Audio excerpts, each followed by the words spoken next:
Sports Shop and on mixlr.com/wakeupcalldt. Hanging out here inside of the Cafe Kubal studios. I hope you're having a fantastic morning this morning and enjoying your life, and hopefully you're enjoying the weather out there. I know it's a little bit cool, but I'm okay doing that, right? I'm okay going outside, putting on the sweatshirt, taking a walk with Lily, you know what I mean, and seeing these blue skies and beautiful green grass and whatnot. So live your life fully and always make sure that, that glass is half full. You know what I mean? I think when people tell you to live a full life, you should live a life in which you look at things in a glass half full fashion, because what's the alternative? You know what I mean? To be depressed, to be down, to be sad.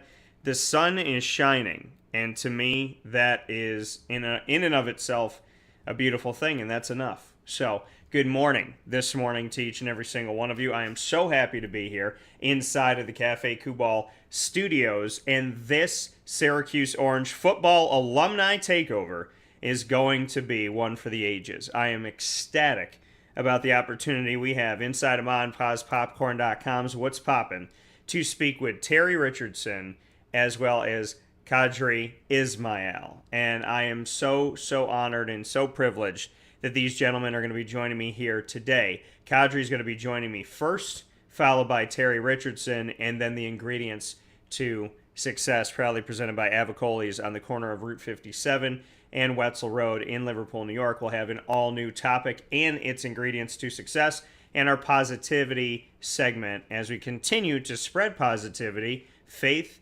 community, humility, comedy, the good stuff. So, Wake Up Call is different.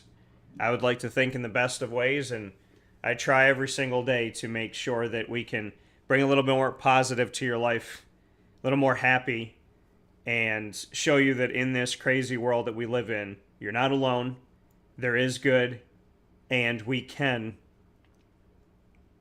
rise above whatever waters have come through.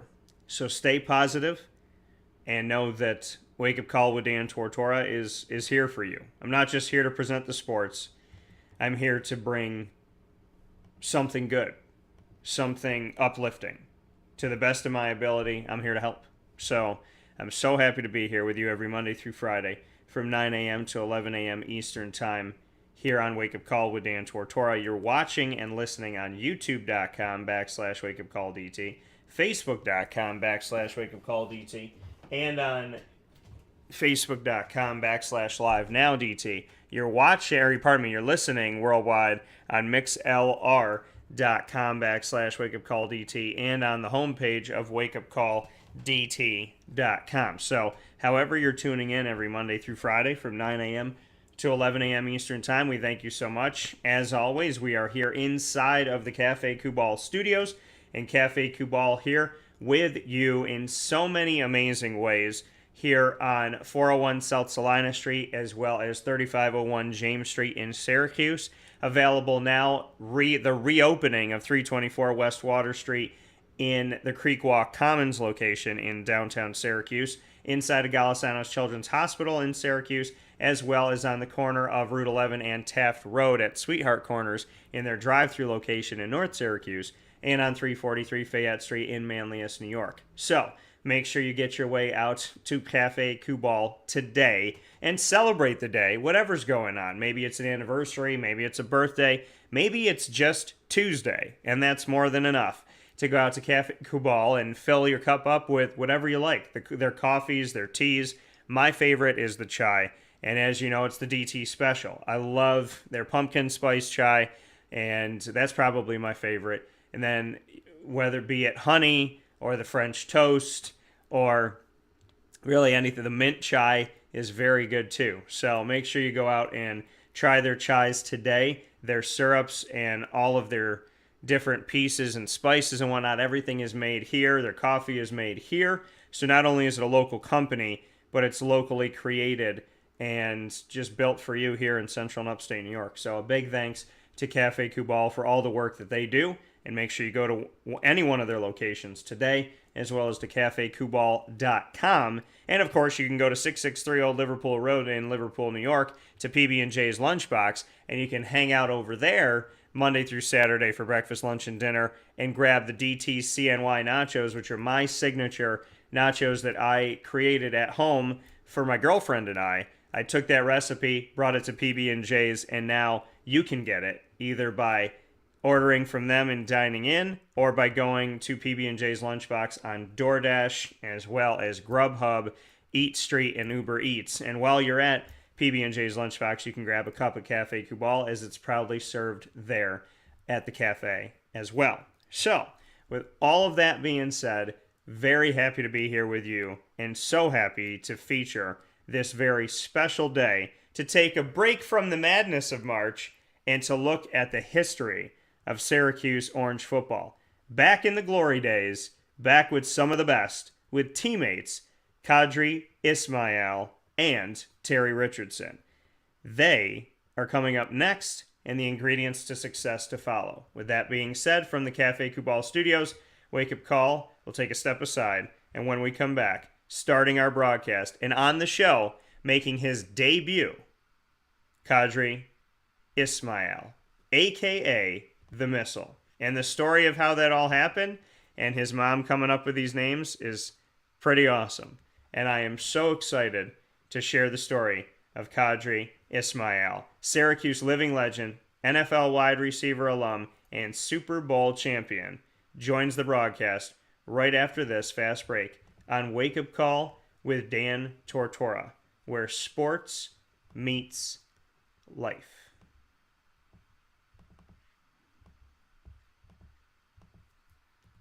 Carvel DeWitt, it's what happy tastes like. Do you know why? Because we make ice cream. Creamy, rich, flavorful ice cream. Not yogurt or iced milk like some of our competitors. Ice cream. Fresh, by hand, daily. For the calorie conscious, we have something new for you. Our new Carvelite. Same great flavor, creaminess, and texture of our regular ice cream with only 35 calories an ounce. So whether you want an ice cream cake, flying saucer, dasher, carvalanche, hard or soft ice cream, we will satisfy your craving with our fresh, handmade regular or new Carvelite ice cream. Carvel DeWitt. It's what happy tastes like.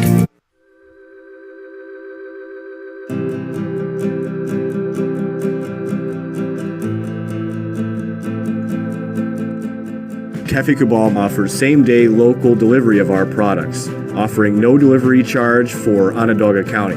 Shop cafekubal.com for fresh roasted coffee beans, cold brew, travel mugs, and all your essential Café Kubal needs. Café Kubal, coffee for the soul.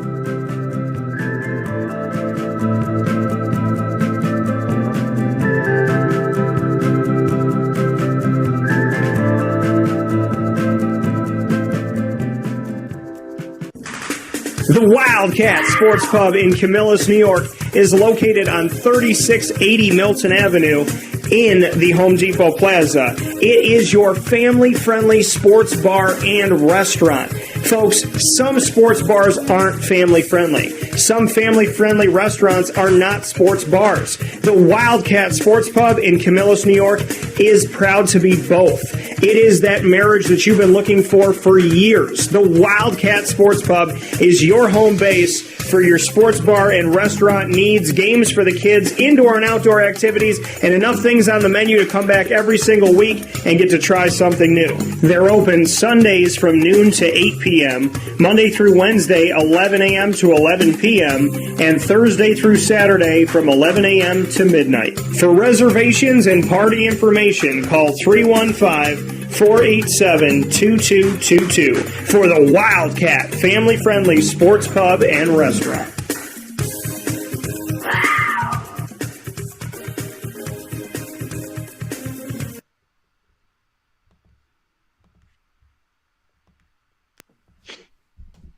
Welcome back here to Wake Up Call with Dan Tortora, where sports meets that thing called life, from inside the Café Kubal studios. I am more than honored and privileged, and I tell Syracuse Orange alumni, wherever they are, whatever they're doing now, they are always welcome to be on this broadcast. And I have had the opportunity to share the stage with so many. Qadry Ismail is somebody that I am so grateful to have on the show. And And Qadry, as I say that, I'm in my head, I'm like, how many people have called you Qadry Ismail and all this other stuff? I heard it a million different times over, and Tortora gets butchered as well. But Qadry, I'm so happy to have you here. Syracuse Orange phenom, living legend, in my opinion, went on to the NFL. You and your brother Rocket and Missile. I'm living in this world where I'm a little kid who gets to do what I love and love what I do every day. And now I get to share the stage with you. And I'm just like, thank you so much for everything, Qadry. So how are you, man? How you doing? I'm doing wonderful. I know that it's interesting. We all have grown up with those who've come before us, and we were motivated with all the things that we as little kids dream and fantasize about. And I've had those moments where I've been able to talk to some of my heroes and see what, life was like for them as far as, competition and competing and all that. And, at the end of the day, they're normal men and women that really have done something quite extraordinary by being, self-disciplined, recognizing strengths and weaknesses, and being mentally dialed into the moment. And when the moment happens, that's when the beauty of whatever you as a fan are watching, you get to experience. So I appreciate the words, and definitely I tell everybody there's no U with the Q. So there's no Qadry, it's Qadry. And somehow, some way, people want to put an H in my last name, and it's not Ishmael, it's Ismail. But what are you going to do? You're going to do your best. Yeah, and so Qadry Ismail here with us here today on Wake Up Call with Dan Tortora. Qadry, there's so many places I want to go to in this conversation. First and foremost, I want to go back to like the infancy of all this for you. When did you fall in love with football? When did you really when do you remember having a football in your hands? And when did you just kind of feel in your bones like, I have to do this? Sure. I think probably right around age seven or eight, just growing up and going to recess. Out to recess, we were playing football, and I just knew that there was. I didn't know the NFL. I didn't know that there was, a process to get to the NFL. All I knew was that, oh wow, you can play this game and you can play it professionally, and wow, you're a pro athlete. I just want to do that. I want to be a pro athlete. I just want to play in the NFL, whatever that meant for a little boy who just was dreaming big.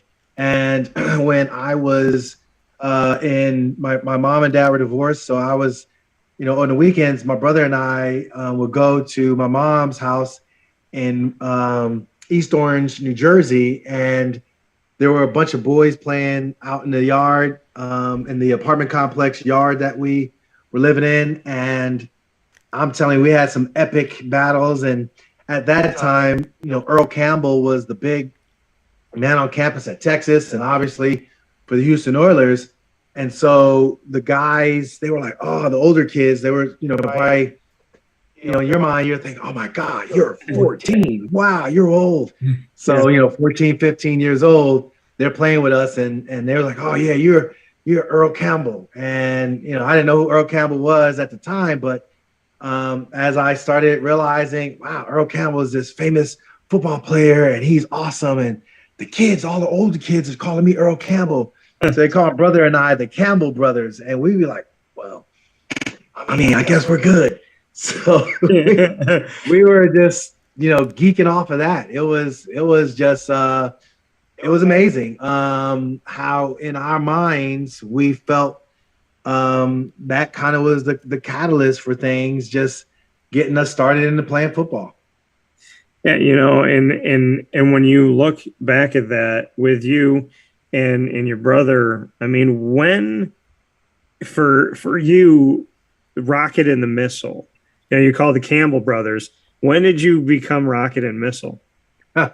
So to fast forward from the Campbell brothers and looking at our time in Wilkes-Barre, Pennsylvania, when we went to live with my grandmother, my brother was 8th grade track and field, and he was going up against some really super fast seniors. Well, we were doing some starts, and he was beating them. And so our head track coach Boss crossed. Boss was like, ha ha, he looks like a rocket in a pocket. And all of a sudden the senior boys was like, he's a rocket. He's a rocket. And, that was from that point on, rocket, what's going on, man? And so my brother was dubbed the Rocket there. For me, I was at that time, 8th grade, 9th grade. My nickname was GQ. So, for whatever reason, you couldn't be pronounced Qadry. So they were like, all right, what are you going to call him? Don't call me Qadry. Why don't you just call me GQ? Yeah. And, I definitely had a social side to me where I really loved to chill out and hang out with, guys and girls and just be hanging with the girls a lot during lunch periods in school and, all that. So it kind of fit. But the point is that the missile came when my mom was interviewed on national TV.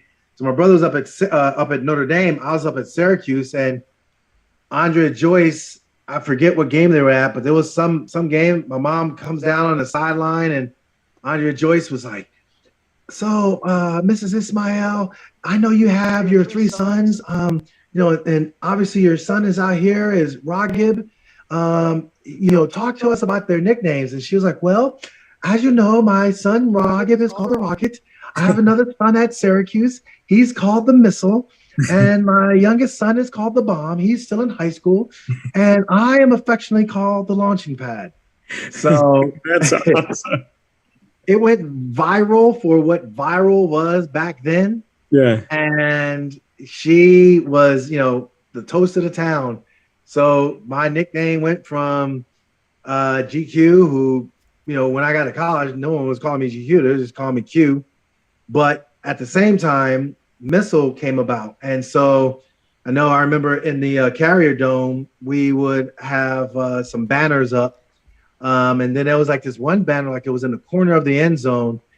And they call it, I think it was like Qadry's launch pad or Ismail's launch pad. But then it had a couple of other signs talking about the Missile. So I was like, wow, okay, that's my nickname. It's stuck. And that's where the legend became.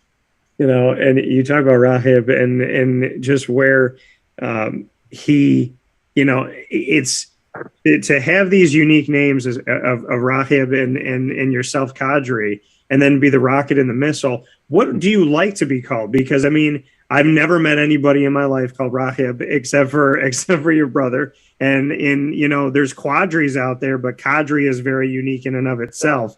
Do you like being called, you and your brother, do you like being called by your given name, or do you like being the Rocket and the Missile? I know you have missile training. So, what are you more used to now at this point? And do you and your brother have a preference? Yeah. So I think for my brother, I honestly, the older I get, the more I realize how the nicknames, the way in which he played, and jumped up the family name, if you will, on a national stage at Notre Dame, a little bit in Canada and some in the NFL as well, but primarily it was the time at Notre Dame. Everyone was like Rocket, and I'm telling you, to this day, it's like, how's your brother Rocket doing? And you'll get, some people be like, hey, don't you have a brother? Isn't his nickname the Rocket? And for him, he and I, like, when we do get together, there's a lot of people, and he'll even introduce himself. Hey, I'm Rocket Ismail. I remember, before COVID hit, the last kind of major gathering that we were at was his College Hall of Fame induction ceremony. That literally was I think it was like December-ish or something like that. And then obviously the lockdown happened in the later months into the new year. But we were there in New York, and it was Rocket, Rocket, Rocket. And that's just, it became, his calling card. But obviously family, my kids or my younger brother, his, kids, nieces and nephews, they're all like Uncle Raghib. I will, from time to time, people call me Q. So now all 3 of my kids are Kalea, my daughter, Qadry, my other son, and my youngest is Kadir. They're all QA. So they all have, went went through high school and into college and graduated, and I still got my youngest, but literally they are like Q. And so their friends call them Q, which then I'm like, wait a minute, who you talking? You talking to me?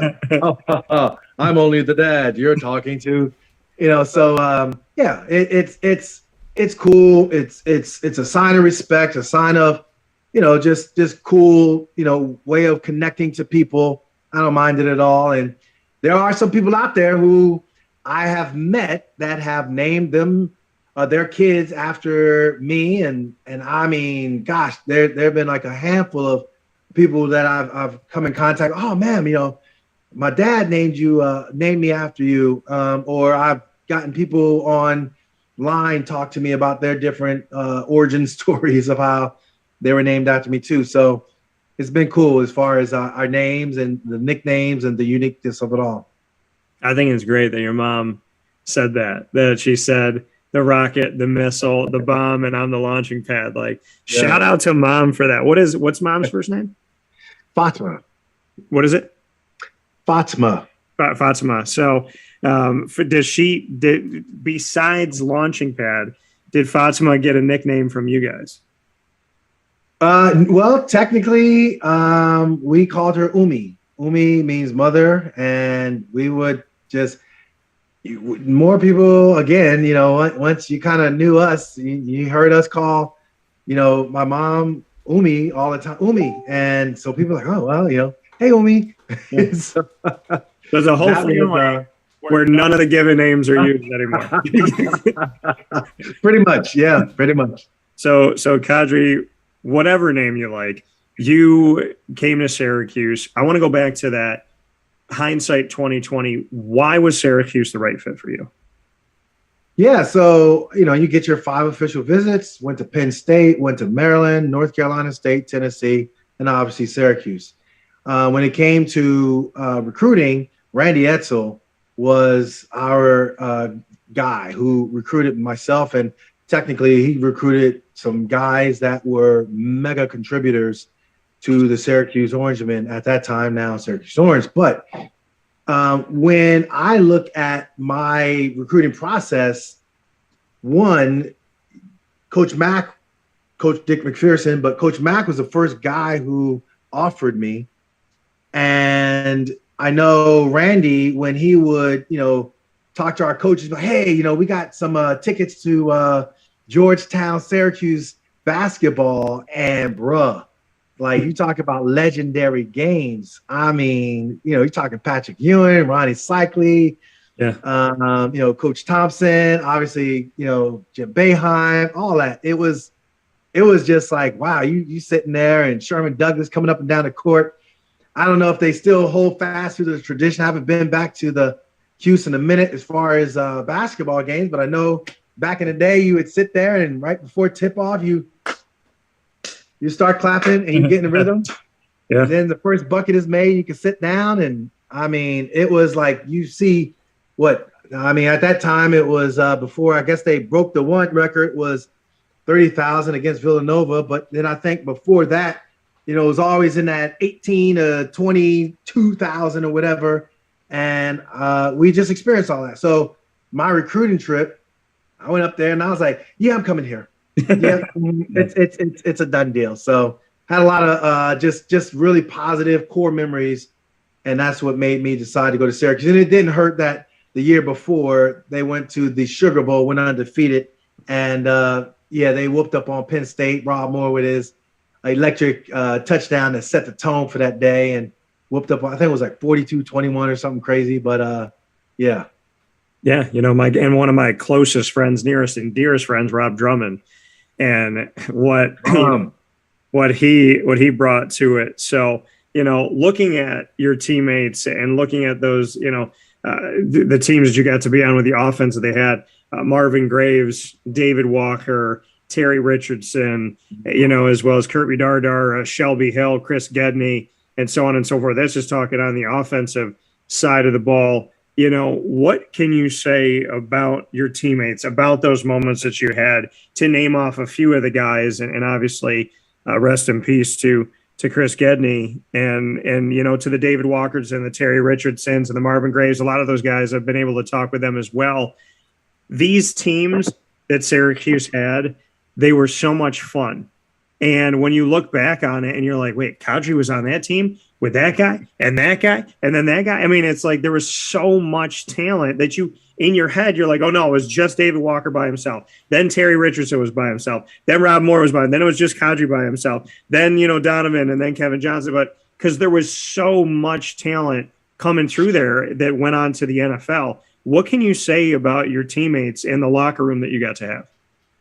Yeah, well, first, you mentioned Chris, and just the other day was looking back on my social media memories. It was the 4-year anniversary when he had passed. But I also look at, rest in peace to Kevin Mitchell, who was just a dominant D lineman for Syracuse. He was a nose guard, the likes of a Teddy Gregory when Teddy was on an undefeated team in '87. Look at me flashing back to names, and people are like, who are these people? I'm one of those old dudes now that you just be rattling off names. I'm like, I don't even know what he's talking about. But with that said, we had some dudes on our team. You skipped ahead and went to Kevin Johnson, but the GOAT is Marvin Harrison. So, the way in which we all played and just, I think Syracuse, that 87 team laid a foundation of enough is enough. We're tired of losing. We're about to go out here and do this. And it became like, Darryl Johnson. I remember he was our senior leader. I remember Marcus Paul. May he rest also in peace. Yeah. I remember both them being captains and, Robert Drummond, the way in which he played and just the intensity. And you're talking about Rob Moore. Those dudes, they didn't mess around. They were like, yo, we're about to do this. And the poise in which they played, that's what stuck out to me the most. It was the poise in which, you went up against SEC teams like Georgia and LSU and didn't flinch. You go up against Pac-10 teams back then, Arizona, and don't even, think second thought about beating them. Going up against Colorado and not even thinking about, because we were so prepared. We so believed in one another. Yeah. It was competitive for sure. And that was good. But I think that was that golden era. It's interesting because of, I don't think we recovered from the Greg Robinson downgrade. And I don't think we fully recovered back to where we were in those 90s, late 80s, mid 90s teams, because I just think the mindset, the culture, the want to, the desire to win, it's a lot of talk, but there's no necessary true action behind it. Yeah, and speaking here with Qadry Ismail here on Wake Up Call with Dan Tortora inside the Cafe Football Studios, Syracuse and NFL alum, and one of the players that I put on my team all the time when I had my psychogenesis and I could make my own rosters. So I had the rocket and the missile. I was undefeated. I'm like, ain't nobody going to beat me on this. I had Emmitt Smith. I had rocket. I had missile. I'm trying to think. I had Barry Sanders. I had Aikman. I had like Steve Young and Brett Favre backing him up when you could back it up. But I mean, you had a stacked team, bro.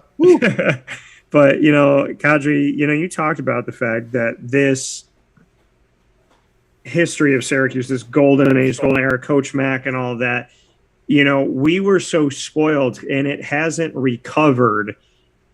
I speak with a lot of alumni of Syracuse of all different decades. And Rob lives right down the street from the Dome, for goodness sakes. He's 12 minutes away.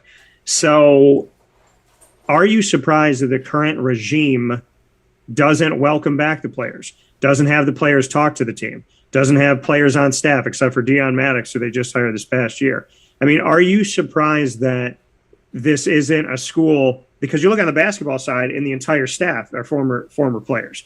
So are you surprised that there's not a former player connection on the staff, really? There's not a former player connection, hey, just come and have a luncheon with us. They're not allowed to talk with the team. When Rob and the 87 team were honored they were told to sit on the other side behind the visitors bench, and they couldn't even sit with Syracuse, and they were shut out of the Ernie Davis room because they weren't welcome in the Ernie Davis room. Kyle McIntosh came back to do a festival with me, the CNY Pop Festival, told his daughter and his wife about all these glory days at Syracuse. He went to campus, knocked on the door, and they told him to leave. So I know some of this by your face, I'm telling you for the first time, but are you connected to the program? And are you surprised that since Coach P was fired, there's been this giant, ever gaping disconnect between Syracuse's coaching staff and the people that actually built the program that wouldn't exist for this coaching staff to get paid if not for you guys? There's a couple layers to this because in full disclosure, my relationship with Deion Maddox is a good one. He basically, I was his recruiting host when he came to Syracuse. He obviously signed with Syracuse, the whole 9 yards. And yeah, when I look at what he did last fall, he, along with some of the local DC, Maryland, DC, Virginia chapter, got a large alum of just football only together and had a really cool dinner meeting. And so with that said, when we were there, he talked about reconnecting. When I talked to the men in the room, and I was one of the old heads again. That was so funny because in my mind, everything is so fresh and clear as far as the interaction with guys. And I'm like, wow, yeah, we just, it amazed me that, yeah, some of those guys, there was a disconnect. And I think it started with Robinson and it just kept on snowballing. Yeah. Getting worse and worse and worse. Whereas other guys that I've, met across the landscape of the NFL, I mean, the phrase once a Raven, always a Raven, as far as the Baltimore Ravens are concerned, that phrase took on a life of its own because other teams started adapting that philosophy. Well, once a Raven, always a Raven. It should be once an Orangeman, always an Orangeman, or once an Orange, always an Orange. And when I say, I'm prefacing my thoughts because, so for example, my son is in the transfer portal and Deion and I had some discussions, but the response back from the team as far as what I felt should have taken place was a very weak discussion, which in my mind's eye, I'm like, so you're just saying that, from an evaluation standpoint, then, I don't know what I'm talking about, but what the heck? I do sports performance training. I've trained so many doggone athletes. It's not even funny yet. There's this big disconnect. And so I think part of it is ego. I think part of it is, this, that was then, this is now, but, you're walking on, the shoulders of those who came before you, and to, shun that is sad. Don't call me when, I do a podcast or I'm on national radio and talking about, things as far as Syracuse, and all of a sudden it's like, oh, we gotta, hey, Qadry, that's a little too late. You should have, made your intentions clear earlier. So it's disappointing because I love the fact that there was a rich history when Coach Mack would, have guys come and speak to us on our Friday practices or Thursday practices right before we did sprints. While it was a running joke, we took it very seriously as far as some of the words, but we also know we're going to get out of some sprints. So it's like, yes, we're getting out of some sprints. But so, oh man, we got to make sure we do what we need to do. I got a picture of myself, Shelby Hill, both in uniform. We're both in uniform with Rob Moore sitting on the sideline at a bowl game. Rob, I think, was playing for the Jets, I believe, at the time. And you wouldn't see that in a million in current day. And that's sad. You should be proud of the alum and, like I said, the establishment. And that's where you have that connection from the basketball element of it all. I think I probably would have a more welcoming experience basketball than I would with football, which is really unfortunate. I agree with you wholeheartedly. You know what I find funny is that Rob Drummond and I have banged the drum for years. It's been very simple. Recruit locally, which I've been chastised for. I was like, I didn't say take 85 players from New York. I said maybe you could take one or two, for goodness sake. You couldn't take Stevie Scott? Really? You couldn't take Servassier Dennis? Stevie Scott set a record for a true freshman over 1,000 yards at Indiana as a running back. Servassier Dennis won ACC Linebacker of the Week. He just won an ACC championship with Pittsburgh. And these guys are not even getting sniffs, or they're getting told whatever they're getting told. And I'm watching guys like Mike Washington Jr., who is at Buffalo right now, coming out of CNS. There's so much talent. And so Rob and I said recruit locally, number one. Number two, because that's the last time they went undefeated. Number two, and locally, meaning that 5-hour radius too, like recruit in New York and then go to that 5-hour radius, which most winning coaches do, and the losing coach at Syracuse doesn't do. So that should parallel something. On top of that, connect with alumni, because the best people to sell the product are the people that bought it, utilized it, and have advanced from it, which they don't do, and to run the dang ball. Well, the irony of this is I've been saying this for 6 years, and in year number 7 for Dino, and I consider Dino and I to have a good relationship on and off the mic. Dino is running the ball. It looks like he's attempting to talk to some alumni a little bit, and they just started going out locally to recruit. So you talk about, don't call me after a podcast. I'm like, 6 years of doing this podcast, bro, and you finally getting it. When you're about to be fired, you're finally getting it. So, but you're telling me right now they didn't give your son a sniff. Marvin Harrison's son didn't come to Syracuse. Kevin Johnson's son came to Syracuse. They didn't give him a scholarship, and now he's at Florida with the Gators. So in my brain, I'm sitting here going, how that shows your giant detachment from the legacy, because Marvin Harrison Jr. isn't good enough, but he plays at Ohio State. Kevin Johnson's not worthy of getting a scholarship at Syracuse, but he's at Florida. And your son Qadry's in the transfer portal looking for the right fit, and he doesn't even get much of anything.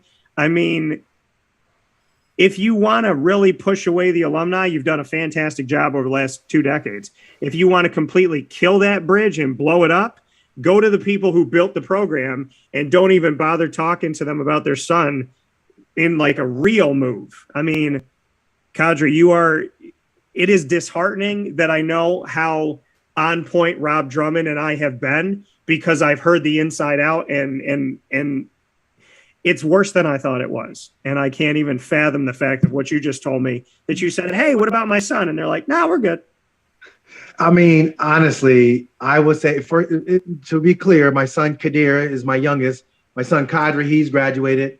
Yeah. But the point I'm making is, in this, when it comes to the evaluation of talent, when Dion was like sitting there talking to us, I was like, wow, okay, if there's somebody that comes across my radar that I look at and I'm like, man, I know speed, I know hands, I know the route running, and I'm also keenly aware of what a good fit would be culturally. In other words, are you a kid that's going to be going to class? Are you a kid that's going to be one of them dudes that's just like, nah, I'm good. I don't need to listen to the coach. I don't need to go ahead and push myself to be better.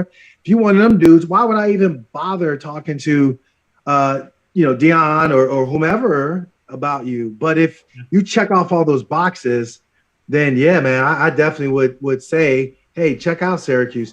With that said, for how it went down with my son, it was just extremely disappointing, because I was like, wait, checks off this box, checks off this box, checks off this box. Boy, you guys understand transfer portal wise. Yeah, there's a reason why, but let's have that dialogue so where we're coming from. This isn't some bad situation. Oh my God. No, this isn't that at all. But long story short of it, and this isn't you're going to have to do what you're going to have to do, and you've made your bed, you're going to have to lay in it. I think for me, then I look at it as, all right, well, so be it.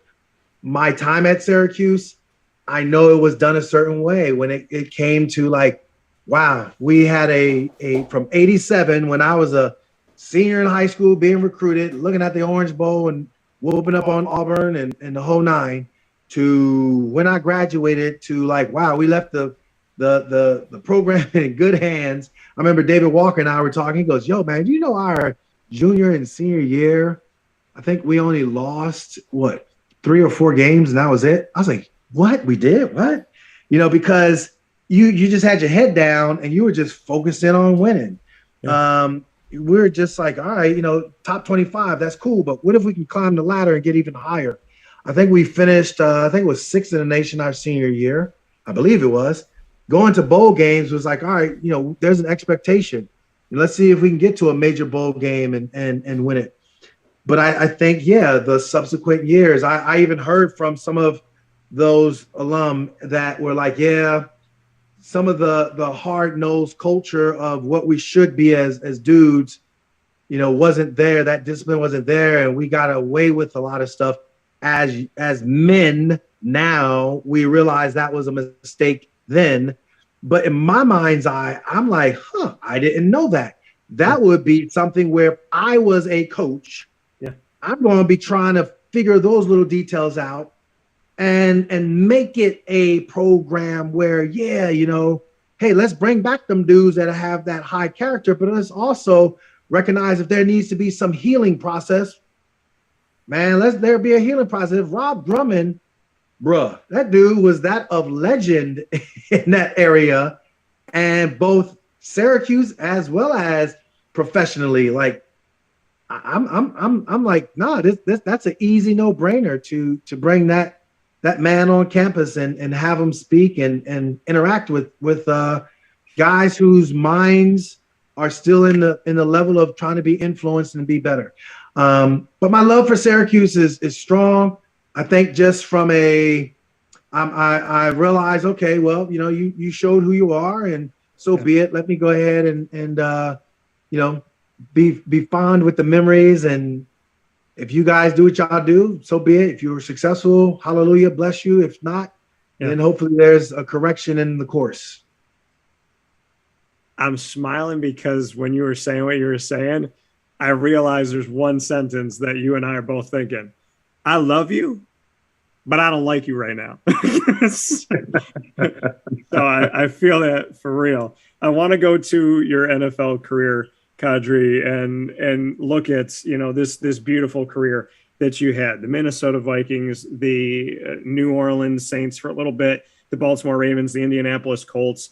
What sticks out most in my mind, I would probably have to say, are the Baltimore days. And I know you said once a Raven, always a Raven, but bring me into your NFL career, because not only did you make it in the NFL, but you had longevity over a long stream of seasons. You talk about a guy spending a decade in the NFL. That is very, very difficult to live in a world like you lived in, coming in there in 1993 and finishing up in 2002. Almost a full-on decade. Pretty much what you put in training and everything else, I'm just going to call it a decade. So to do that, bring me into that experience, how you feel you lasted in the NFL, and just, the stops that you had to. Yeah. So my mind was, I want to do a double-digit, career as far as the NFL is concerned. And I was thankful that I was able to do that. I had C3, C4 neck fusion. So that's where, I had to call it a day after my time in Indianapolis, 1 year there. The middle part of being in the league was where I called it my wilderness experience, because the first 4 years, it's amazing. Once you get past college, next thing you know, time just be poof, gone. Like, what? I mean, I spent 4 years in Minnesota, is similar, somewhat, because I had a redshirt year at Syracuse, but 4 years up at the Q's, it's like, wow, it just seemed like it took forever, and it seemed like in Minnesota it was like a blink of an eye. I'm like, man, I can't believe that. So, I didn't understand how to work, like truly professionally work. And it took me, my time in Miami and my time in New Orleans to figure things out. You go through the fire. Even though you go through the fire, you will not be burned. In other words, the impurities, the refiner's fire to help you season yourself to get ready to play and play well. has to come about. So it was humbling. I mean, being active for a game and then not being active for, strings of games, it kind of is like, well, what are we going to do? But, you have a choice. You can either sit there and wallow, or you can sit there and work on your craft.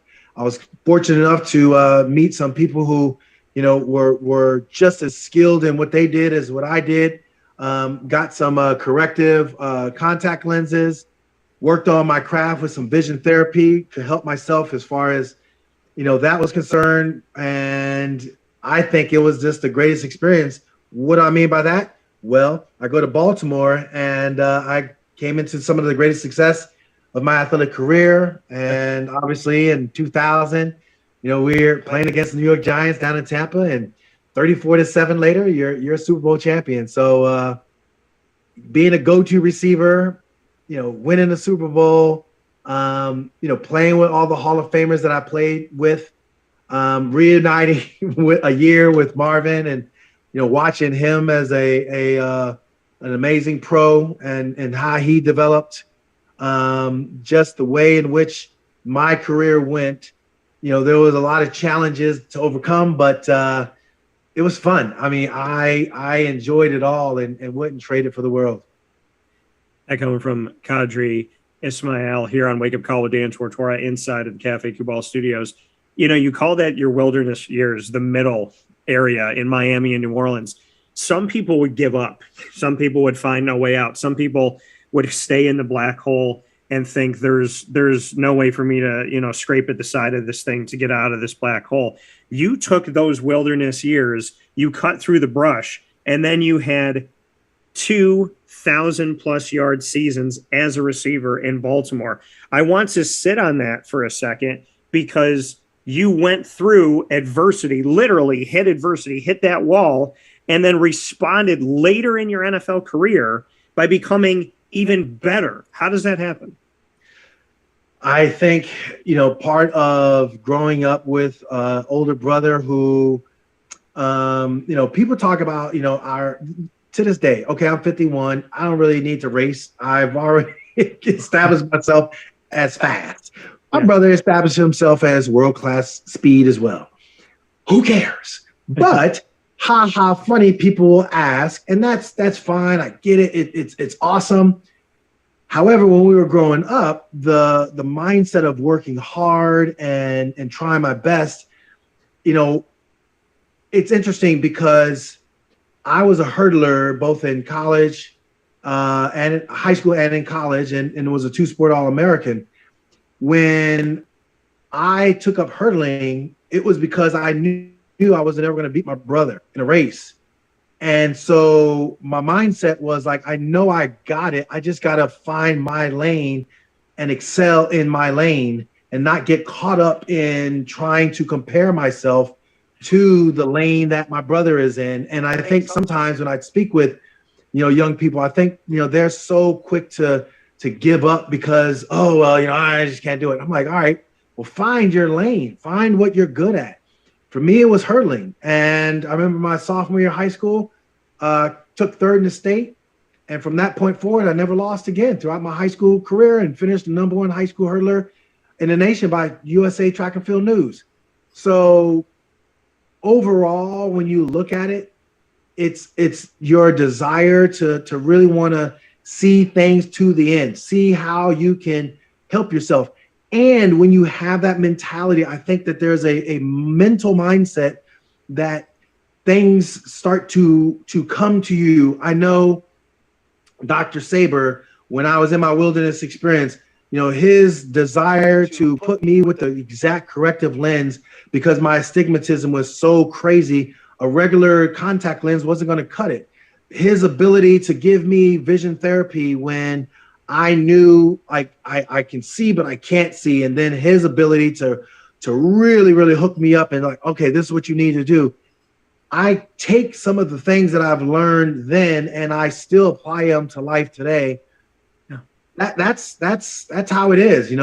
There's no easy way out. There's no shortcuts. There's the connections that you get from people along the way, and hopefully you take advantage of some of the wisdom that they impart into you. But the end of the day, man, it's about having that spirit of joy when you're going through the fire. And before I let you go here, that 2001 season, Super Bowl champions, I want to let you know how I watched that Super Bowl, the Trent Dilfer, Kerry Collins Super Bowl. I want to let you know how I lived in that world. That Super Bowl for me, I was downstairs in the house I grew up in, and my dad's still in. My mom, my dad have parted ways. So I'm laying there. I'm sick. I had a fever. I felt awful for like a couple. This was the worst that I had felt the whole time. I had a fever of at least 102 that night. I had been trying to sleep all day. I got blankets on me. I'm sweating all over the place. My mom, we had a sleeper sofa. My mom was laying there next to me and trying to make sure I was okay. Best mom in the world. So my mom's just hanging out right there, making sure I'm all right. She said, I'll watch the game with you. So she's there, and my mom was the type of mom. She's like, I don't care if I get sick as long as you're okay, honey. Like, I'll bring you your chicken soup, all that stuff. So she's there with me watching this game on the sleeper sofa. And I remember feeling a headache kind of right here, 102-degree temperature, sweating my behind off. And I was like, I'm not gonna look away. I got to watch it. And I watched that entire Super Bowl that you won with 102-degree temperature. And that is one of the Super Bowls I remember easily. Like, I think it's the only Super Bowl I remember watching in my parents' house that I grew up in. Wow. And that one and the Dirty Bird, I do remember that. But seeing that, so I just want you to know that while you're out there balling out, I had 102-degree fever, and I was watching the game like, what did Brandon Stokely just do? Did I just see that? Are there 7 people on the field right now that just caught that ball? So, yeah. But I did get to experience your Super Bowl in a very unique way, and I wanted to let you know that.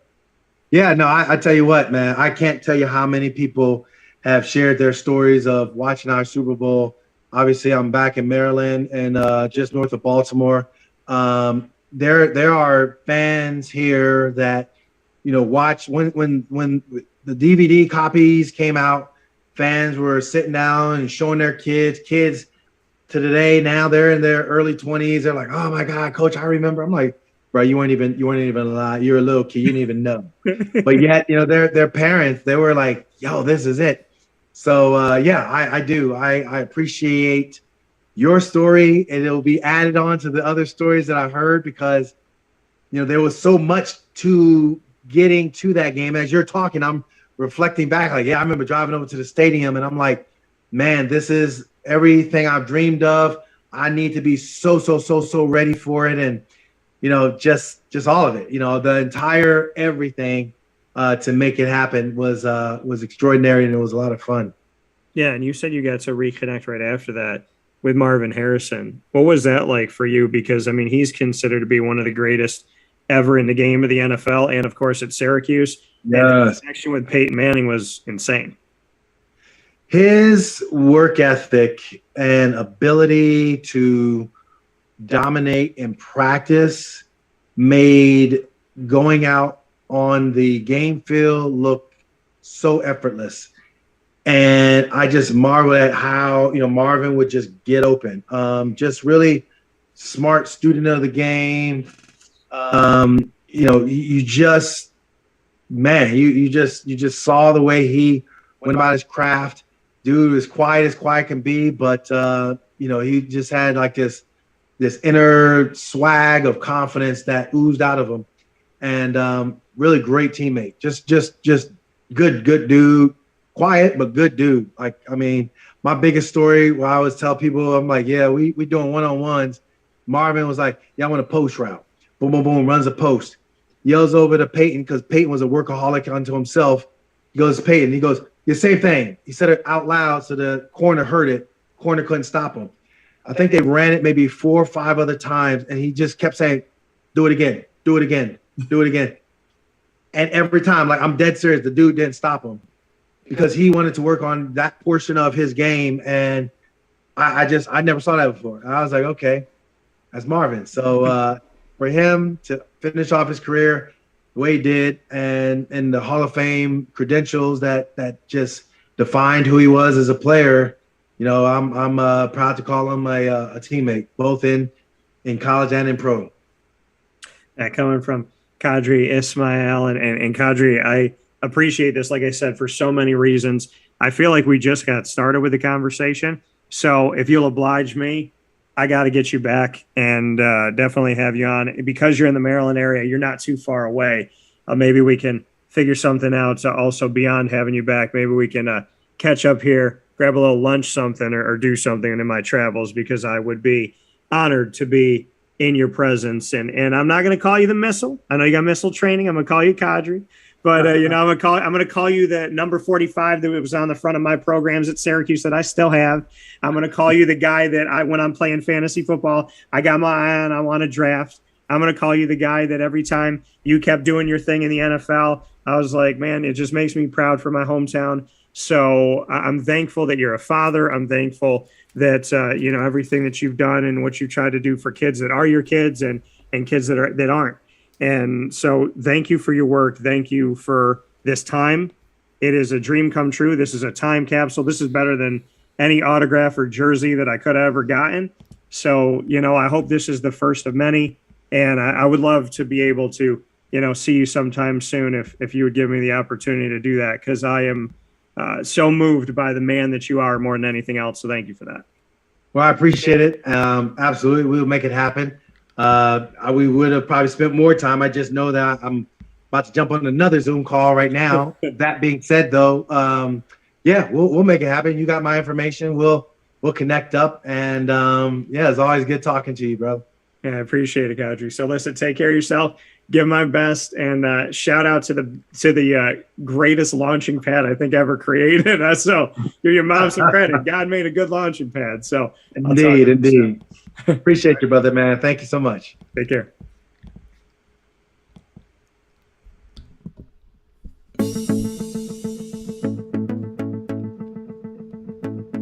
Avicoli's, located on the corner of Route 57 and Wetzel Road in Liverpool, New York, has been your trusted neighbor for decades. Located just steps from Liverpool High School, we're happy to have the Liverpool Warriors on-site, on-location broadcast at Avicoli's through Wake Up Call with Dan Tortora every single month, featuring student athletes, coaches, and administration throughout the year from Liverpool High School. Head out to Avicoli's today on the corner of Route 57 and Wetzel Road in Liverpool, New York, open Tuesday through Sunday for lunch, dinner, and drinks. We'd love to see you out there. And of course, you can call them at 315-622-5100 for takeout, delivery, and catering. That's 315-622-5100. And also find them on myavicolis.com. That's myavicollis.com.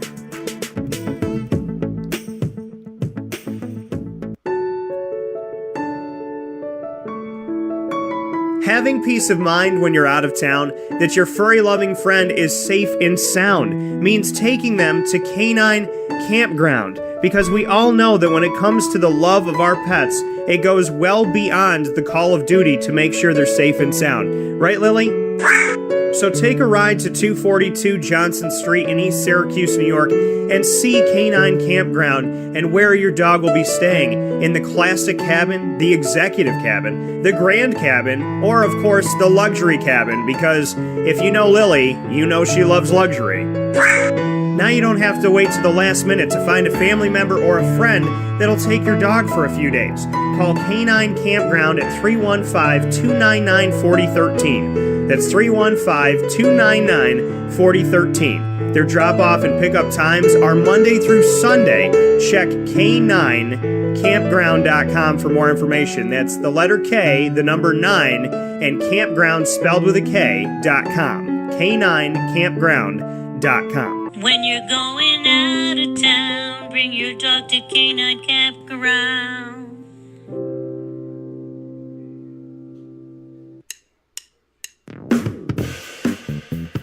PB&J's Lunchbox, the food truck that you love finding all throughout Central and Upstate New York, now has a street-side cafe. So when you're craving their traditional favorites as well as their out-of-box amazing menu items, you can now head to 663 Old Liverpool Road in Liverpool, New York, located just minutes from the highway, the Thruway, Destiny USA, and Onondaga Lake Parkway. PB&J's Lunchbox Street-Side Cafe is there for you Monday through Saturday from 9 a.m. to 7 p.m., serving breakfast, lunch, and dinner all throughout the day. Get breakfast for dinner, dinner for lunch, whatever you fancy, including their award-winning grilled peanut butter and jelly sandwich. Find them at 663 Old Liverpool Road in Liverpool, New York. PB&J's Lunchbox, where we love to know what's in your lunchbox.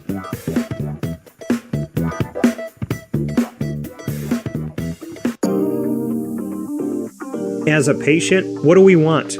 To be cared for, to be listened to, and to have someone walk us through the process on our path to victory. Victory Sports Medicine and Orthopedics does all of those things beautifully, with Dr. Mark Petropoli leading the team on 791 West Genesee Street in Skaneateles, New York, located minutes from beautiful Skaneateles Lake. Whatever your injury may be from head to toe, preventative care, rehab, physical therapy, laser therapy, and surgery are all available at Victory Sports Medicine and Orthopedics, where they care about us, they listen to us, and they understand that everyone's path to victory is a little bit different. Let them help you on yours by calling 315-685-7544 to make your appointment today. That's 315-685-7544. And find out more information at victorysportsmedicine.com.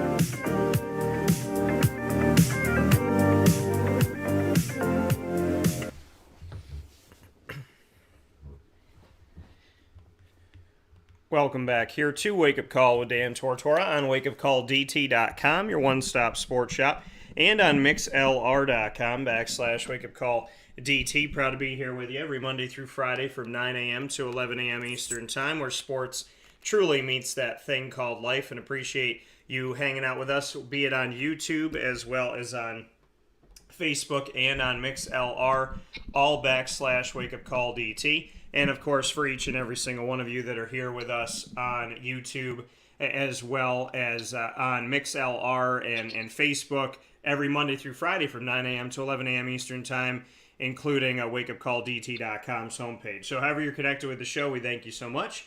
From inside of the Cafe Qubal studios, the Syracuse Football Alumni Takeover continues. You heard from Qadry Ismail, and now it's time to hear from Terry Richardson. Terry Richardson, the bearer of number 44, a number that some of you may know in Syracuse football history. And Terry Richardson just got an opportunity to be the assistant head coach as well as running backs coach of the Akron Zips inside of the MAC. So a lot of great news coming here forward for Terry. Very excited that we are going to get to talk either way about Syracuse history and his story. And now we get to talk about a new opportunity with Akron. So with that being said, we proudly bring Terry back to the show. Terry, how you doing today? DT, how's it going, my brother?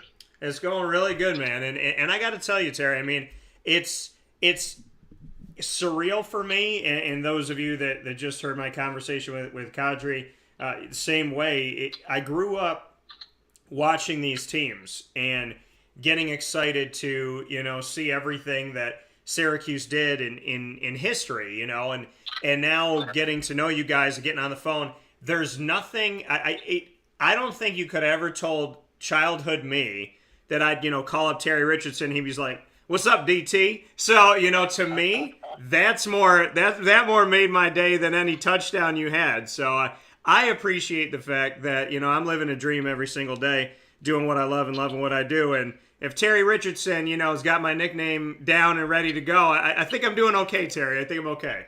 Hey, man. Hey, the last time I was on, I feel like we bonded, we became friends, man. I feel like we got a special relationship, so. Yeah, and I no, and I agree with that, and I applaud that, and I'm very thankful for that. So, with that being said, I mean, you have done so much, Terry, and you've been successful in the coaching world. For you to have this new opportunity with Akron, with the Zips, how did it all come about? Because I feel like, when you and I have talked, it's always like, the kind of like the notion of like, all right, am I going to retire out of this and move into? I'm like, Yeah, Terry's always going to coach. Like he's always going to be connected to football. So I'm not surprised. But how did it all come about that Akron ended up happening? Well, I owe everything to my guy Joe Moorhead. This is our third time working together, and not only is he my boss, he's also a friend of mine. So I set out during the pandemic year, which it was perfect because I was still getting paid by Mississippi State. And last year, I actually tried to get in, but to no avail, to get back into coaching. And when Joe had the opportunity, his contract was up at Oregon. He wanted to be a head coach again, and he felt like Akron, was the right spot for him because he grew up in Pittsburgh, which is only 2 hours away. His son goes to Grove City, which is like an hour away, and I think he made a pact with his family that because his youngest son is getting ready to start high school, that he wasn't going to keep moving them around. So he decided on the Akron job, and because of our relationship, he gave me a phone call and asked me did I want to come on board, and I was like, yeah. So that's how it happened. And I mean, like you said, the third time around with the same coach. What can you say about the bond that you have together, and why you believe that he just trusts you to be a part of wherever he is? Well, the thing about it is always in terms of football, I describe our relationship as like, I'm gasoline and he's the match. And then when you put it together, you get an explosion in the run game. So everywhere we've been, we met at UConn. We had 2,000-yard rushers. We had the nation's second leading rusher in Jordan Todman. At Mississippi State, we had Kylan Hill during the regular season. He led the SEC West, was arguably the toughest conference in college football. And now we're here at Akron. So it's just a bond and a formula that we have where we just work together very well. So. Yeah, speaking here with Terry Richardson, the new Akron Zips assistant head coach and running backs coach. What fuels you, Terry? You played at Syracuse. You went on to coach it in numerous different areas. Like you just alluded to, you have stayed so connected with the game. What fuels you to want to go out there and pay it forward? Because, there's plenty of running backs in history, plenty of them that made their hay, did what they needed to do personally, and then they moved on. You continue to help today's running back, today's student athlete. Why? Well, what fuels me is just going back to before I even started playing football. I was just a bad little kid, from South Florida. Had no identity, wasn't really into athletics, getting in trouble in school. And once I got into football, it kind of gave me a purpose, and it was something that I actually ended up being good at. And once I got that competitive high and, I made a name for myself, I liked the notoriety, I liked the attention. And it was something that obviously helped me to get a scholarship and get my education paid for, because I'm the youngest of 5 boys and none of my other brothers went to college. So I took a different route. And so, that really kind of started it for me, and football has sustained me my entire life. It's one of the things, and probably the only thing that I've been very good at, so, and the short of it is, somebody did it for me, gave me that opportunity. I had some very good football coaches and mentors along the way. And I just feel like because somebody gave me that opportunity and did it for me, it's my job to return the favor. Yeah, coming here from one of the greats to wear that Syracuse 44, Mr. Terry Richardson, here on Wake Up Call with Dan Tortora, inside of the Cafe Kubal studios. You said the mentors that did it for you, so you want to do it for others. Who are those mentors that stick out the most, that you really feel most grateful for? First and foremost, my high school football coach, Lynn Stickford. He was old school. I mean, he was tough. He would he would yell at you, spit in your face, grab your face mask, give you a forearm shiver, run you to death. Back then, you couldn't drink water. It was like a it was like a crime to drink water. Now we know better, from a scientific standpoint. But he was just a tough guy. But deep down inside, he was soft-hearted, and I began to see that side of him once he actually stopped coaching me. And we have a great relationship to this day. And I think just going through that program, he created something in me that, I was just hard to break, because I've been through so much with him, and it was just such a tough program. You know what I'm saying? Down in the Florida Heat, running Green Bays, and we only had probably about 28 people on the team, so you had to go both. I went both ways, return punts and return kickoffs. So, only time I got a break was on kickoff coverage. Pretty much. So it was just tough, and I've been through a lot. So, he created my mentality, for toughness, mental and physically. That's where it started at. And so I would say, no, go ahead. What were you going to say? And then I would say from a college standpoint, I had Bob Casulo my first year, and we know his reputation. Coach Casulo is a very good coach, very good special teams coach in the NFL. He kind of got me started, in terms of what we were doing there in Syracuse, with the freeze option, and also Coach DeLeon, RIP, out to Coach DeLeon. I thought what we were doing there from an offensive standpoint was, kind of, what's the word I'm looking for? People wasn't really doing all that freeze option stuff that we were doing. It was just different. It was, people struggle with it. And, so Coach DeLeon was one of my mentors. Obviously, I had two head coaches in terms of Coach Pasqualoni and Coach Mack. Love both of those guys. And then the NFL, probably my biggest mentor is probably Jimmy Ray, running back coach at Kansas City. So those are my main guys right there. And it's to hear you speak on the history and all of this, and to hear these names. I want to go to Coach DeLeon first, and like you said, R.I.P. and passing away here recently. And when you look at, there was a picture that Medee Williams put up, and you see the coaching staff, and you see like Coach P and Coach DeLeon and all that, and it just makes you like, growing up in Syracuse, New York, this is my hometown, these are my people, this is my city, this is the team that I've known my entire life, the team I go to the Dome, my dad would bring me, orange and blue. And so when you see, a picture like that, I want to cry just remembering the days, and then Coach DeLeon, passing on and not physically being here with us anymore, but his spirit here. Just, I would love to spend some time with someone who spent some time with Coach DeLeon and really get your thoughts and maybe your fondest memories of your time with Coach DeLeon. The biggest thing that I can remember, man, was Coach D just being all about ball. Man, that was his whole life. He was a workaholic. He loved his craft. He was a very smart man. Kind of reminds me of the Nutty Professor a little bit. That was my nickname inside my mind, for him. Obviously, I would never say that to him, but, his coach just was a very good football coach and teacher.